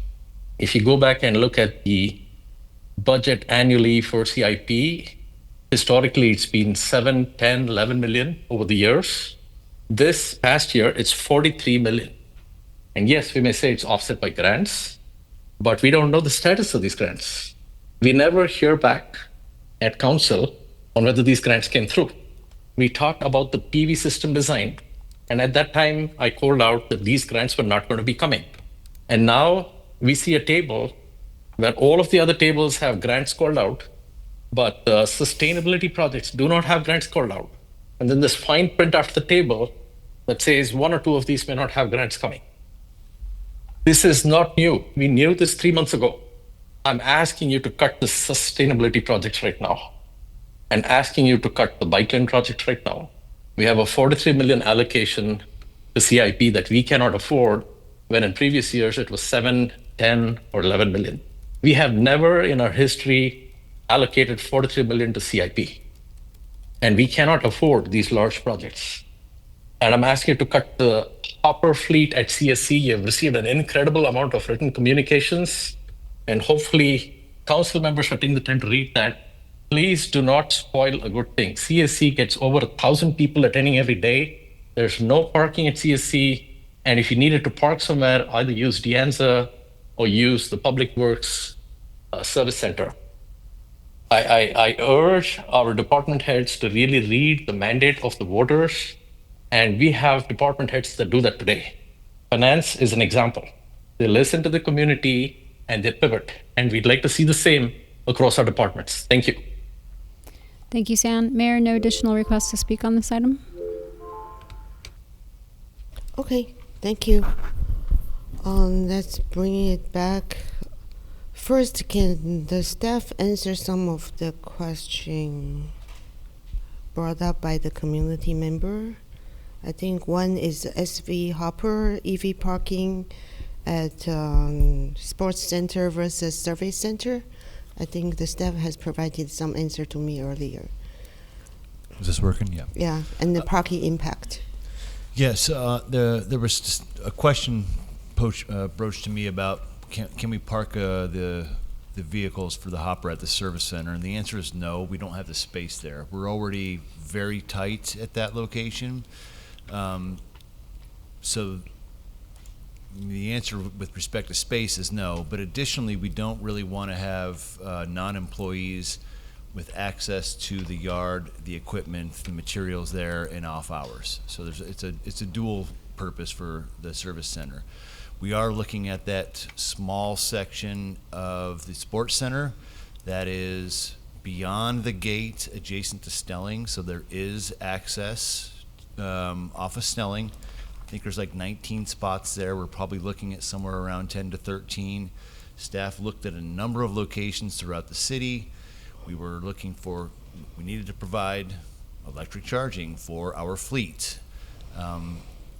This was one of the best locations for spots or parking spaces that we have that minimizes the impacts to the public. That portion of the parking lot is, and this is according to what I've seen as well as from our Parks and Rec director, seldom parked, even at peak hours. Typically the parking doesn't go beyond the gate, so there was a lot of effort put into this location previously. That was why this location was chosen. We have been lucky enough to have the Anza Boulevard offer parking, at least temporarily, and that's where our fleet has been parking in the short term. But we probably do need to find a spot for them permanently. Okay. Then another question is what I have for it's budgeted for $350,000 for the EV charger. So is that going to be in the same location with where the solar panel is going to be? No, the solar panels at this point in time are along the north side of the tennis courts and along the west side of tennis court 1. These would be up at the furthest end of the parking lot by Stelling. So, they're probably 200 feet from where the PV panels are, maybe 100 feet. Okay, because I spoke to someone who installs solar panel professionally, their company. They said that usually people negotiate a deal that you can provide EV charging as part of the solar panel. So where the solar panel is will have EV charger also, right? I'll let Susan answer that. Yes, the solar panel project will require, as part of the building permit, it will require a certain amount of EV parking. And if there's a commitment to continue with the Silicon Valley Hopper parking at the rear lot, then we can leverage the locations in order to hit our code requirements. And also as part of the solar array project, it's possible to at least extend the conduit out to that location. And that doesn't commit the city to further projects at this point. And then are the Hopper drivers parking would they be parking at the sports center then? I think from a staffing point, we would probably have them park along the street, probably along Alves near Quinlan during the day, and then have them walk down to the parking so that parking is available to the public most of the day, except for when the hopper is not operational, which would be from 7:30 at night to I think it's 7 in the morning. So we can try to manage that impact. Yeah. And for the Bollinger Road study, what's left? It's not $4 million work that's left, right? Well, I guess from this point, we still don't have a firm direction. There is additional traffic analysis that has to be done. The original study looked at 2 options, 1 lane on Bollinger or 2 lanes on Bollinger. Staff is very cognizant that 1 lane on Bollinger is probably not feasible, but it does provide the best safety for bicyclists. So that needs to be further studied. We're looking at a few $100,000 for that, but we have grant funds that will allow us to get that analysis done. So that's where we're at right now, is just getting further information so that we can provide an informed decision to council and the Bike Ped Commission as that project moves forward. Okay. I'm almost out of time. Just some information on Finch. I think CUSD is hoping to move forward on some solution for Finch in the next few months. So although it's added to the property study for the work program, it will probably be too late to start that in July. So we will be trying to have a meeting with CUSD to get more information about what they intend. And the superintendent right now is hoping to swap the property with some revenue generating option, but then I don't know what do they really mean by that. Yeah. Then, okay, so anyone else has comments, questions?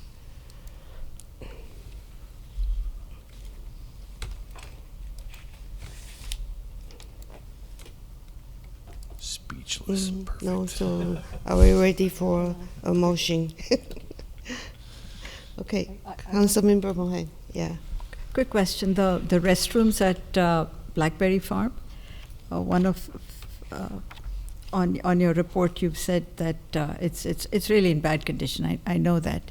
And it costs $500,000 to convert it into like a family restroom, and then another $500 for the golf course restroom. Two different projects, There are two different locations. projects, right, I understand that.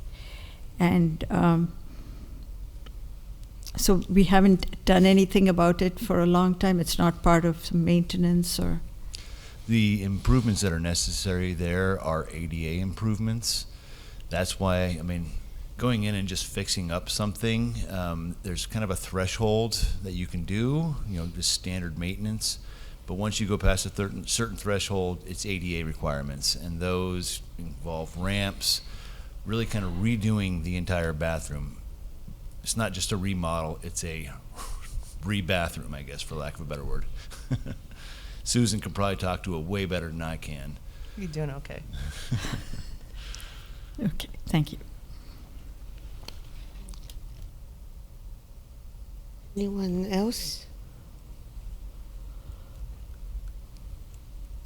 Then I have a question. Someone brought up the restroom at the Memorial Park.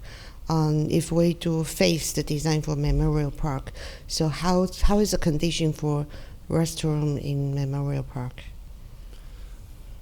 I don't recall, I mean, I know that the restroom there at Memorial Park does need to be kind of redone, but I don't know what the extent is. I haven't been there for a while myself, but I do remember it's more like a KOA campground. It's kind of a concrete bunker, so it might be from that perspective. If council would give direction that we should investigate that, that's possible. Plumbing is one of the more expensive trades, so that would be a substantial project. And then the other direction I would ask is, I think the Memorial Park plan proposes a slightly revised location. Yeah, so I'm would we wondering about look at that location as well? There's, one idea would be to spruce it up, but the other would be to relocate it.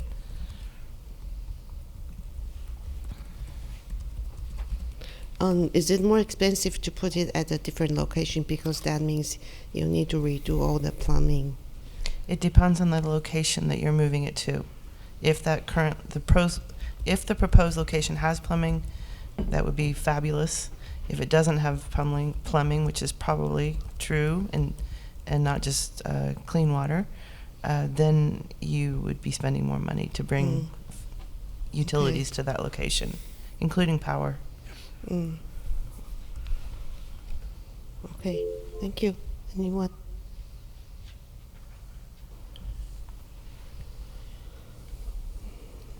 Mayor, may I address the council? Yeah, sure. If the council feels positively about the 3 projects we propose, that would be a direction that we could take. I realize there's no action recommended.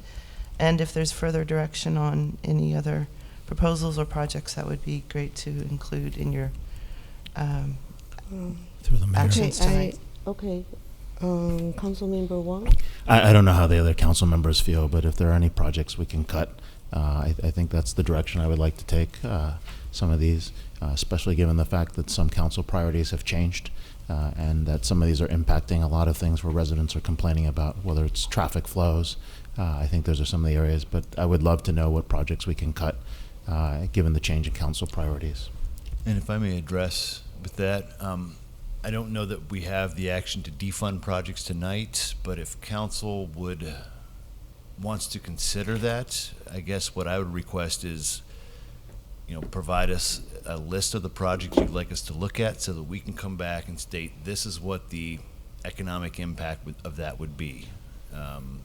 Because some of these are grant funded, some have city funding, some have city funds that have been expended. So tonight would not be the night. No, sounds reasonable. For that. Okay. Vice Mayor, are you ready for a motion? Not quite yet. Not quite yet. So I like the idea of having a list of projects to have some analysis brought back on. I had a list of questions regarding the Stevens Creek Boulevard Bike Lanes project and the photovoltaic project as well, to see about those two, and I was satisfied with the answers that I received. I personally have a question about the Bollinger Bike Lane project. I would like to hear about that. And then for the projects that we are interested in, one of the things that this evening's discussion hasn't gotten into, and we would need more information from staff, is how can we fund, if we're interested in having a city hall improvement, how can we fund that? How can we fund Finch? How can we fund the Tory? And what would the long-term goals be for some of these projects like Finch? What would the purpose be there? And we heard a suggestion from a member of the public about what to do with that.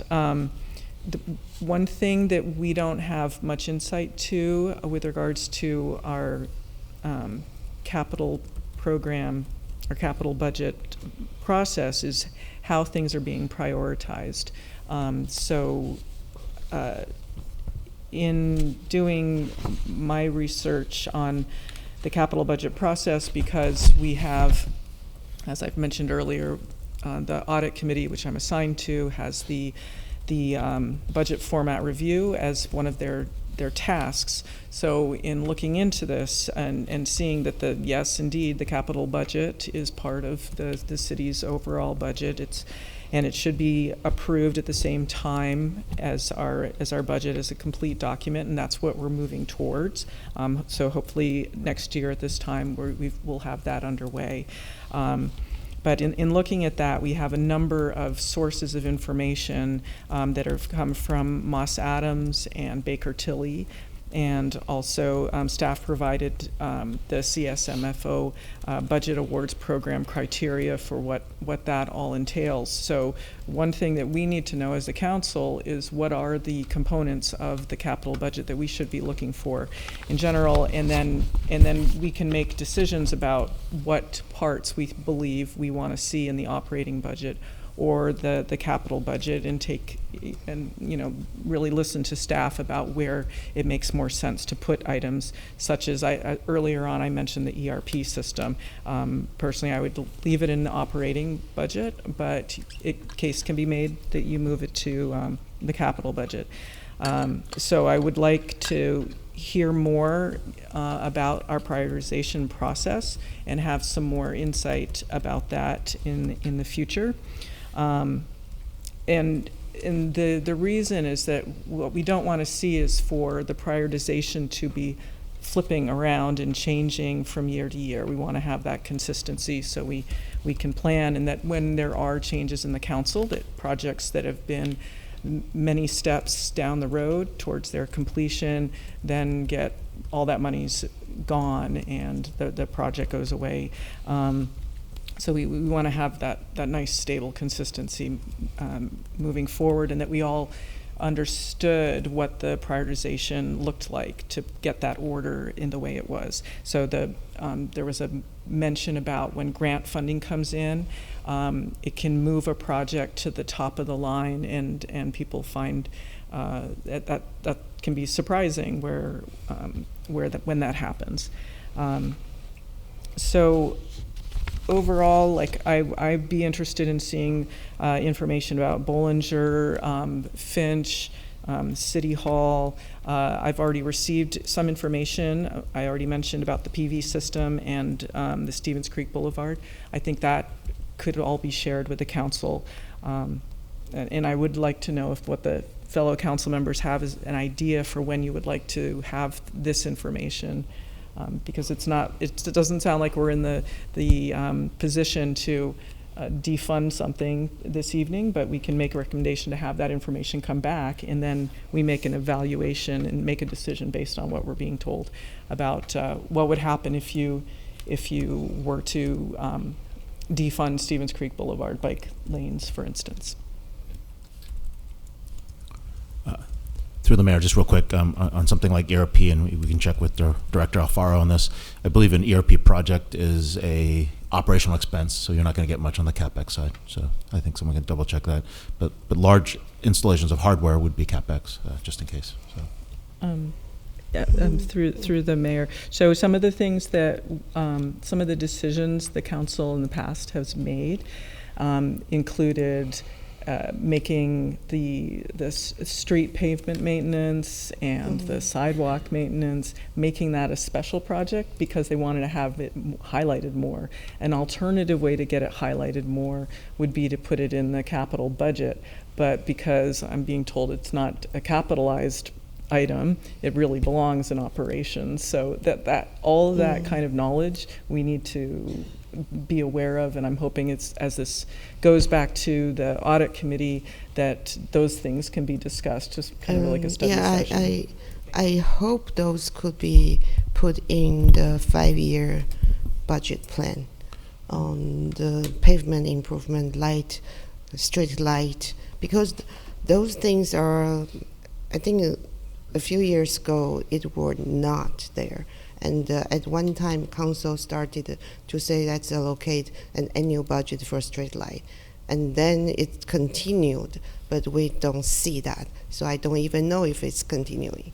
So it would be great. I think this annual budget item is still included in the 5-year budget plan, so we know.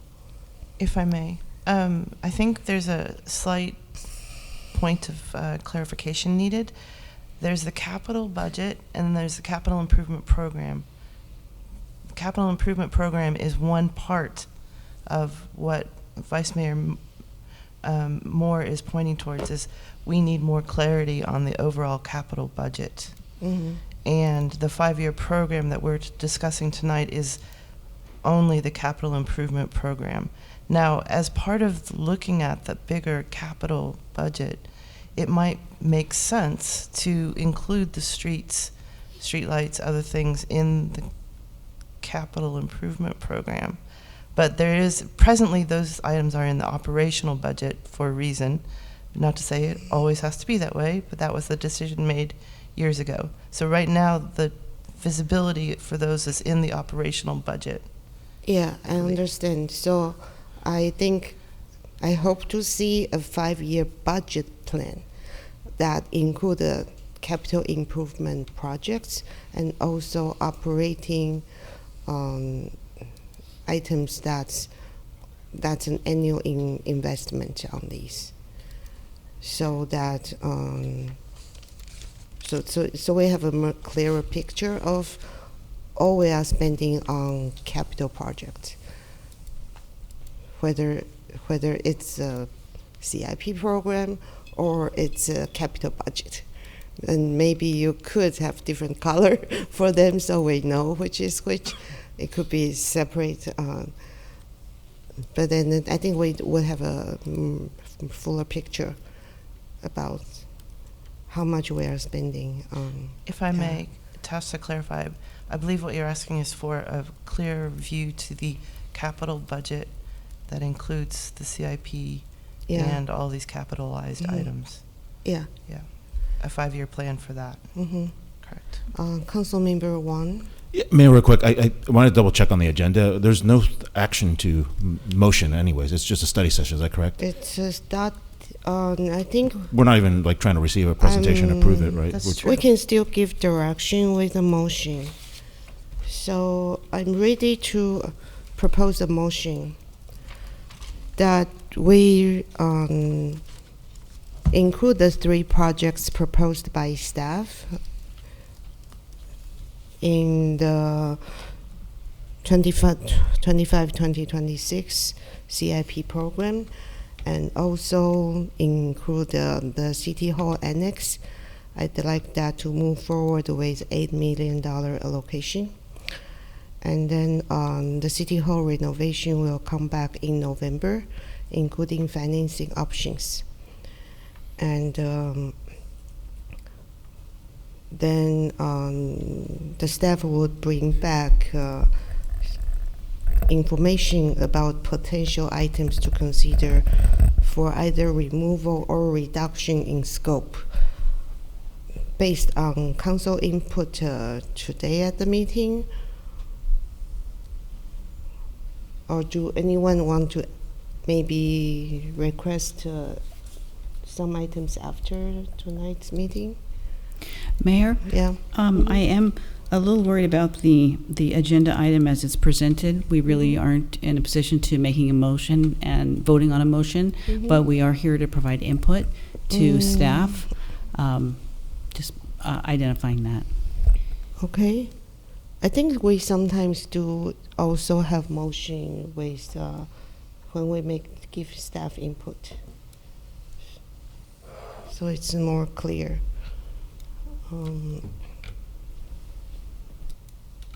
Yeah, Councilmember Mohan. Just to help things along, if we say or if we approve the $2 million for the 3 items that you have requested, and that part would be done.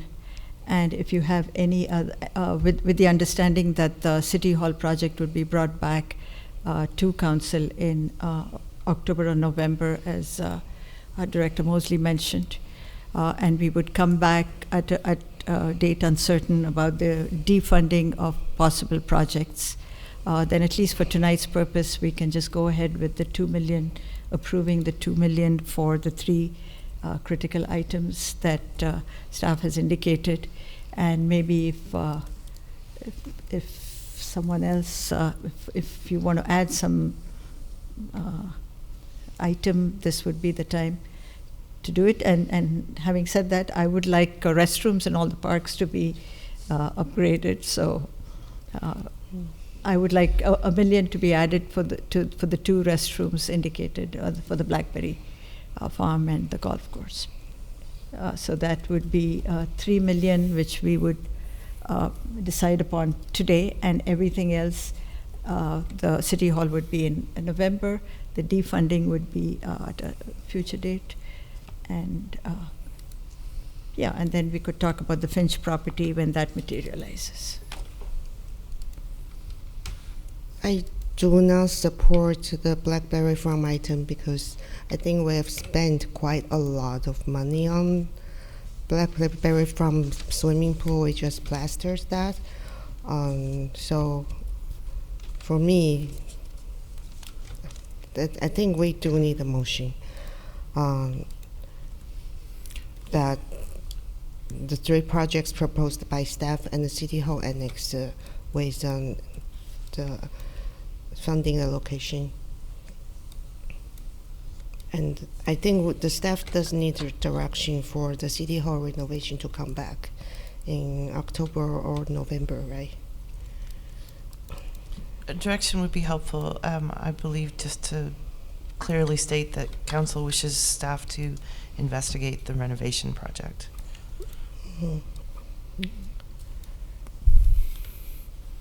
So, excuse me, Mayor, are you suggesting setting aside some money, some funds before the November for City Hall Annex? Yeah, City Hall Annex, it was already put on the CIP, ready to move forward back in 2022. Except that is going to be a part of the discussion we will have in November, right? So why not do everything at once? I would like City Hall Annex to move forward so that we have a viable EOC, and then also if that could be completed earlier, then that means we have a viable place for interim City Hall when we move forward with City Hall renovation. So I think we should not wait almost half a year on that project. We have waited for 2 years and the construction cost has gone up. So, yeah. What do other people think? Mayor? Yeah. Okay. Well, I think one thing that's missing is the request to have the financing options identified, because the city hall item is going to be quite expensive. So I'd like to hear some options on that. Perhaps I did even include a that cost in my motion. In the original one, okay. Yeah. And I think if you would be interested in adding a cost-benefit analysis, I think that would be worthwhile. So your original motion, you had this. So this was my motion here. There, okay. Did you want to add the 2 million funding as well, the annual 2 million funding? So. But we're only approving, we're only approving a single year, but we're projecting that we're going to be making this ask for 2 million moving forward. Yeah, that's projection, right? So, so including cost, benefit, analysis.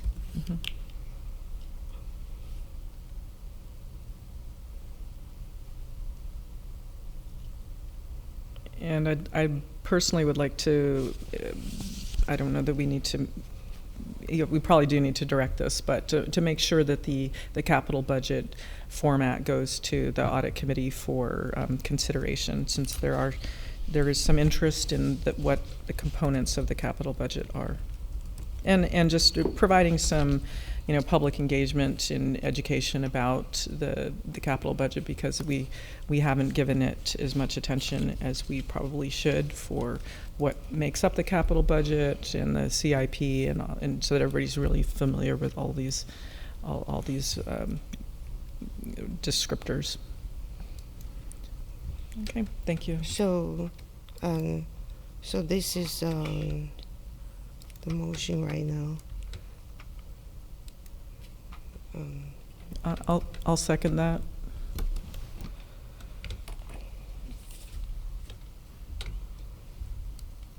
Any other input? Councilmember Furen. Just for the sake of clarity on what my input is, I appreciate the entirety of the document. I would move forward with it as you've presented it.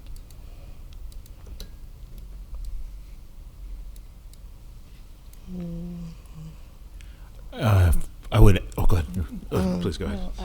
Councilmember Mohan, and Just then one Wang. second. I'm still uncertain about the City Hall annex. So you want to set aside $8 million, and are they clear about what they're going to do with the City Hall annex with the $8 million? Is that just to clean it up? Thank you for the question. So, I will reconnect with the project team and the 65% construction documents that were developed, get a new cost estimate, and even though the direction will be helpful, we'll probably be including it as part of the discussion in October, because I won't be able to move much faster than that anyway. Okay. Yeah. So maybe it will be helpful, I think, for new council members who were not on the council in 2022. In 2022, we had a tour of the building, and then the staff actually presented a design of how the renovation would look like. And there was 65% design already presented at the time. So maybe we should put it on the agenda or provide an info memo to refresh, to inform the new council members and the public. Do you think it Can makes we sense? make it part of the same item in October to review the design as well? I actually hope if we can move forward with City Hall Annex earlier, that would be Staffing better. will not be able to accommodate you very well.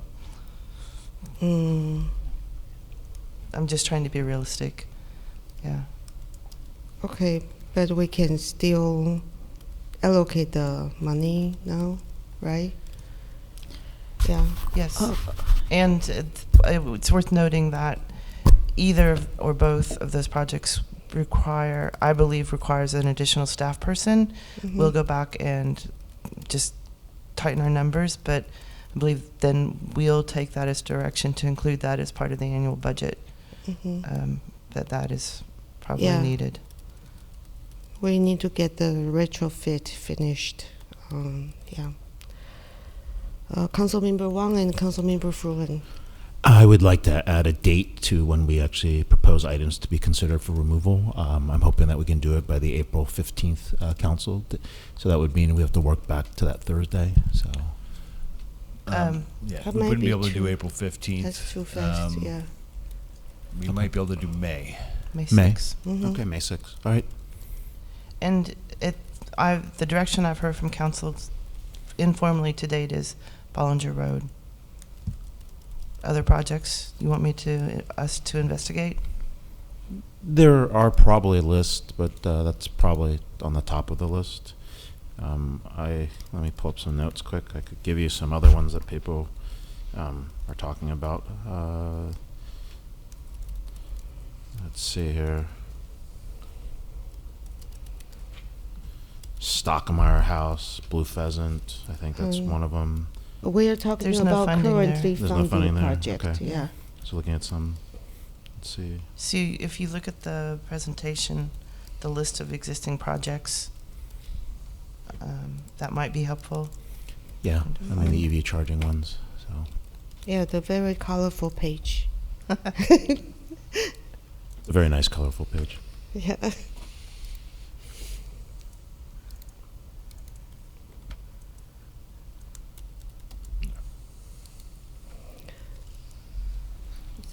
The photo Councilmember photovoltaic ones Fruin, as I well. think, needs The to. PV one and the 3 bike lanes. Bollinger Corridor study. So. I would like to City attorney- indicate that it's oh. past 10:45. Oh, so we need motion to continue the meeting? I think if we just move to wrap this up and we'll be done by 11 and we'll be fine. Mm-hmm. Do we need a vote for that? So, okay, so we just. Because we haven't move. started a new item. Yeah. Okay. And Councilmember Fruin. Yeah, this one is for the city manager and to a lesser extent to Director Mosley. I appreciate the enthusiasm for the City Hall Annex. It sounds like, though, that part of the assumption here is that somehow it would be able to function fully as an interim City Hall, and my understanding is that that's not the case. Okay, I just wanted to make sure that that was clear. It's not big enough for that purpose. Yeah, not fully, of course. But as I remember, in the past City Hall proposal, usually they have budgeted about $1 million for the interim City Hall. So, if the City Hall Annex is finished, then maybe that cost will be reduced a little. We'll have some space there. Yeah. Through the mayor, I believe the goal is to Councilmember get the EOC up and running, right? Yeah, That's and the then main we'll rationale. have the EOC. Yeah. Okay. Kind of remember I had another question. That's okay. Can someone so that reread the we should- motion so we know what it is? So, okay, I'll show the motion again. Should we ask? So here is the motion that I showed earlier. City Clerk, do you have I a captured note it. that you want to? I did capture it. I copied what you had on the screen. May I ask, I think we're trying to get the potential items for removal by May, what was that, 6? Is that the day? Let's just say May. We'll shoot for the 6th. May, okay. We'll give you some wiggle room. Yeah. That okay?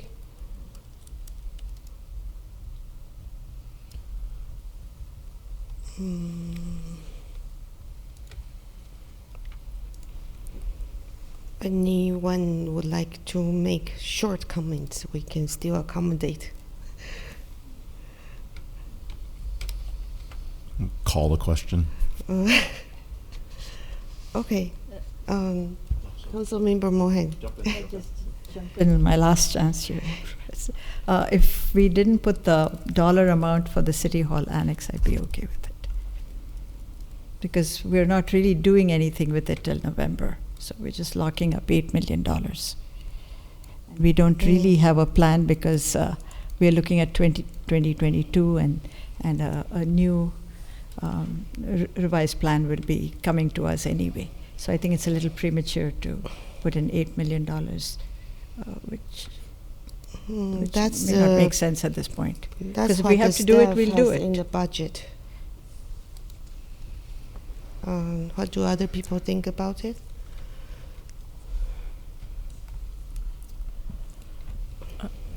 Through the mayor, it can be reallocated, reappropriated at any time.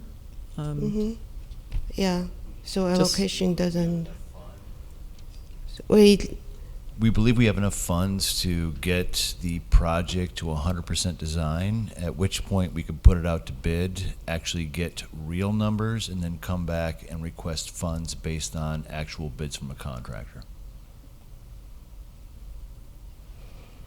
okay.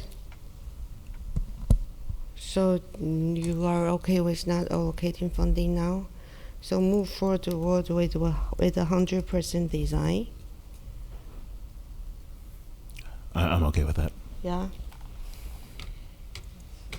That's I'm your okay. seconder, I believe. Yeah. Yeah. You're I okay I with accept.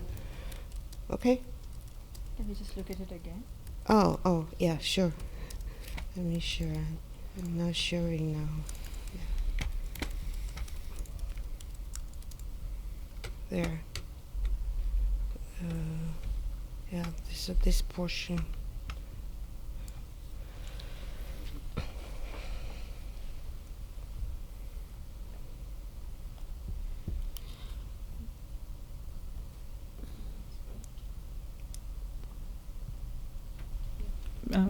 Mayor, shall we vote? Yeah, no, Well, that's let's vote. Mayor, was you just mentioned 100 move forward with the 100% design? Was that part of the motion?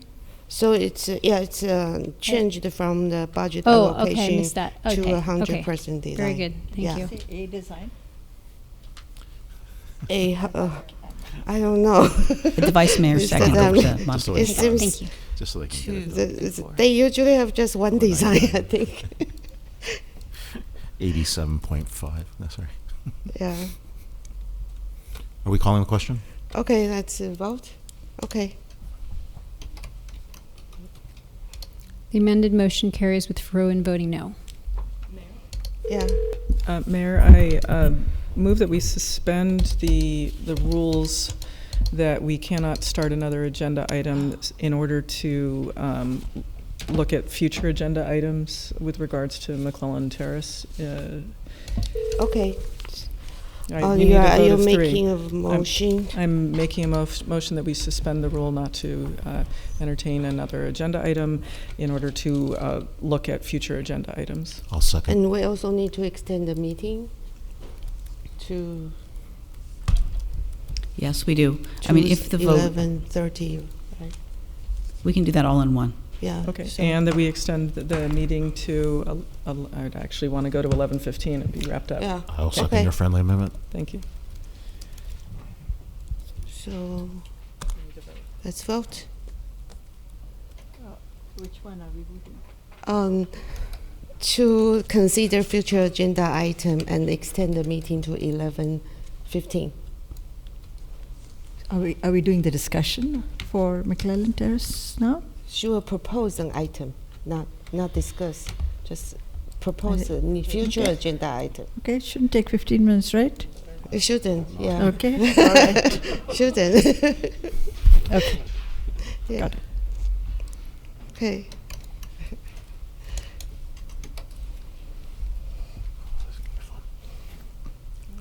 Oh. The motion carries unanimously. Okay. So now we move ahead. We don't have anyone who still want to speak on oral comment, and I think we will skip the. Do we have a city manager report? In the interest of time, I'll yield my time. And then we will. The council report is all in the agenda packet, so we'll just move to the future agenda items. Yeah. Okay. So as we heard earlier this evening, the Foothill Dans is interested in purchasing the McClellan Terrace apartments, which would displace, I think is there like 93 or 94 units at that location.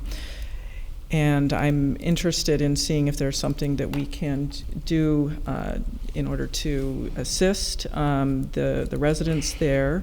I'd like to hear from the other council members what that could potentially be. I heard a member of the public talk about the San Francisco ordinance.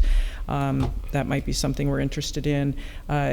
Coupled with this issue is there's a bit of legislation going through that allows that, and it might pertain to this, that it could allow all zoning to be waived, which would mean that essentially anything could result at that location. So I would like to hear about that bit of legislation should we not be able to assist the residents at this spot. So I'd like to hear from the other council members if someone has an idea of what we can do. I think we cannot discuss the substance, right?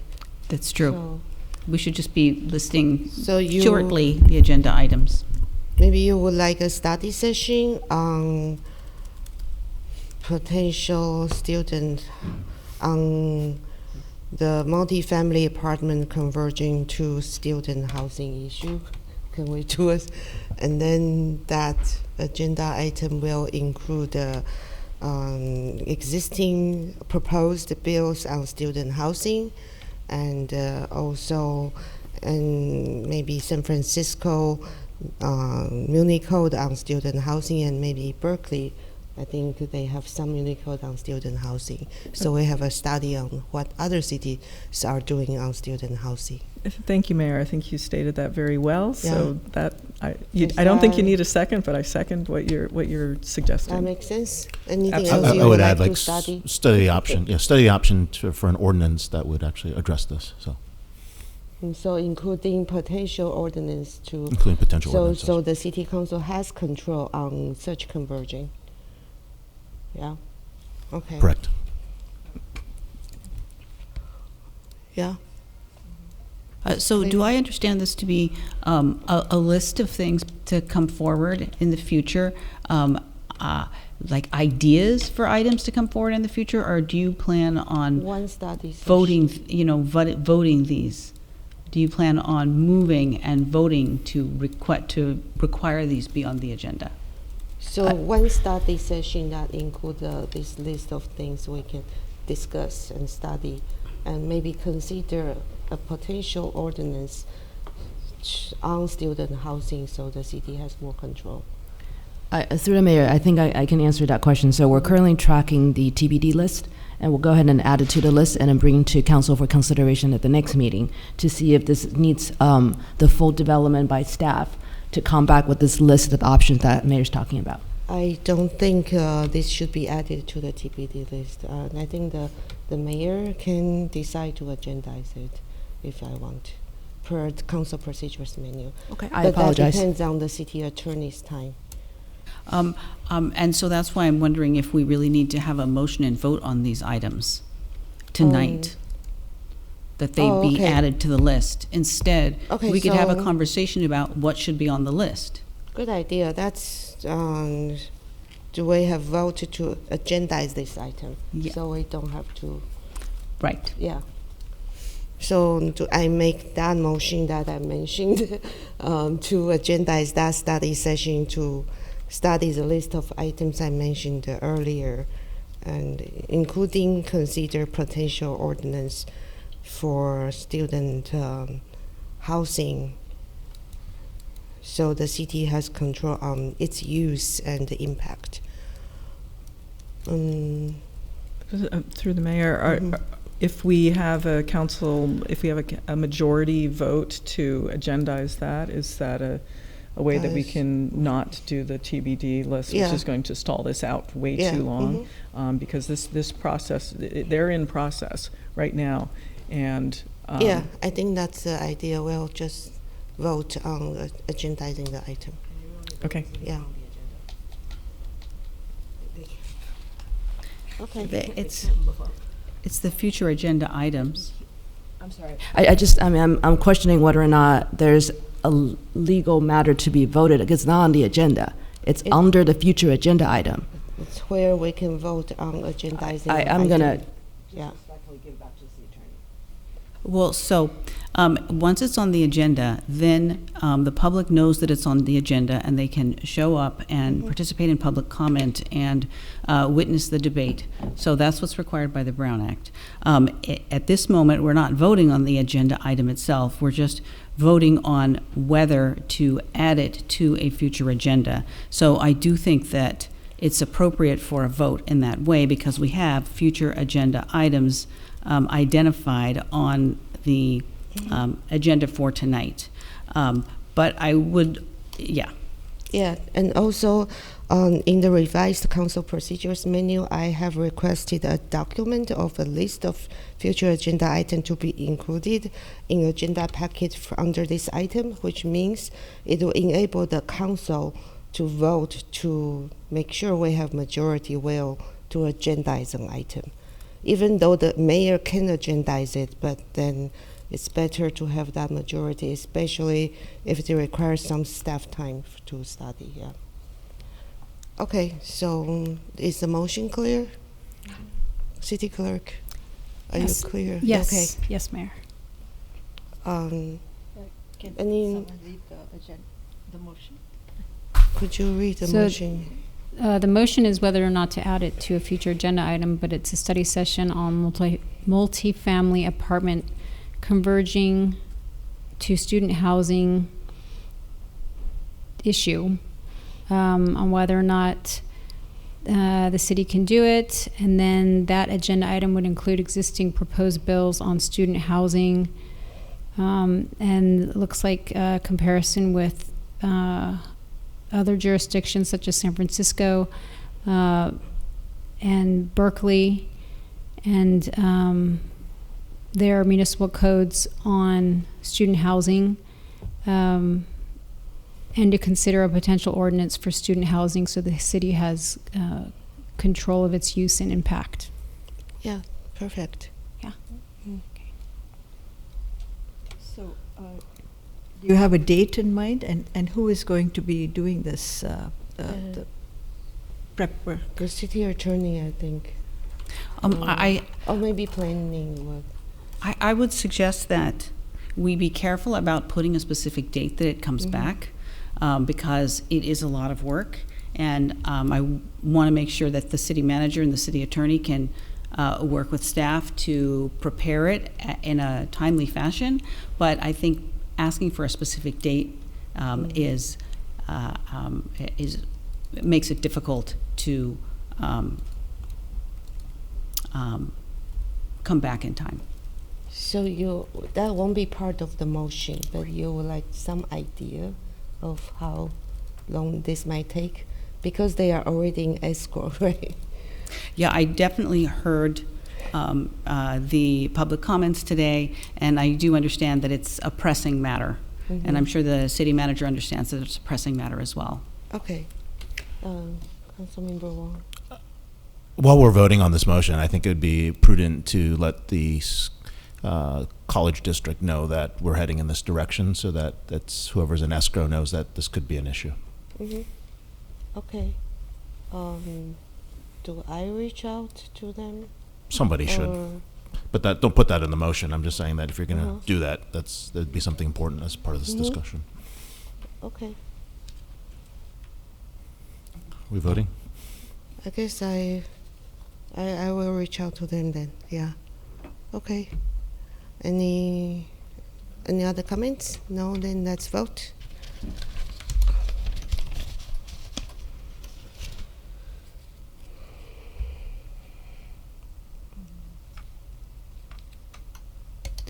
The motion carries unanimously.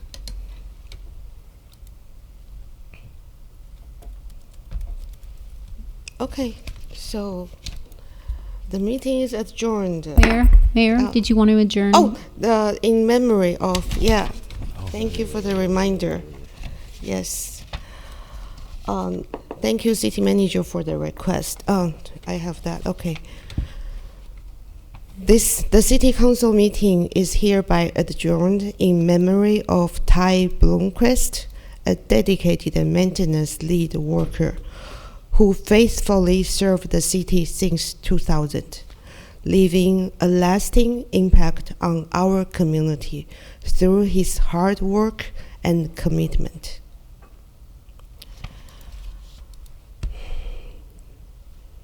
Thank you, City Manager, and best wishes for his family.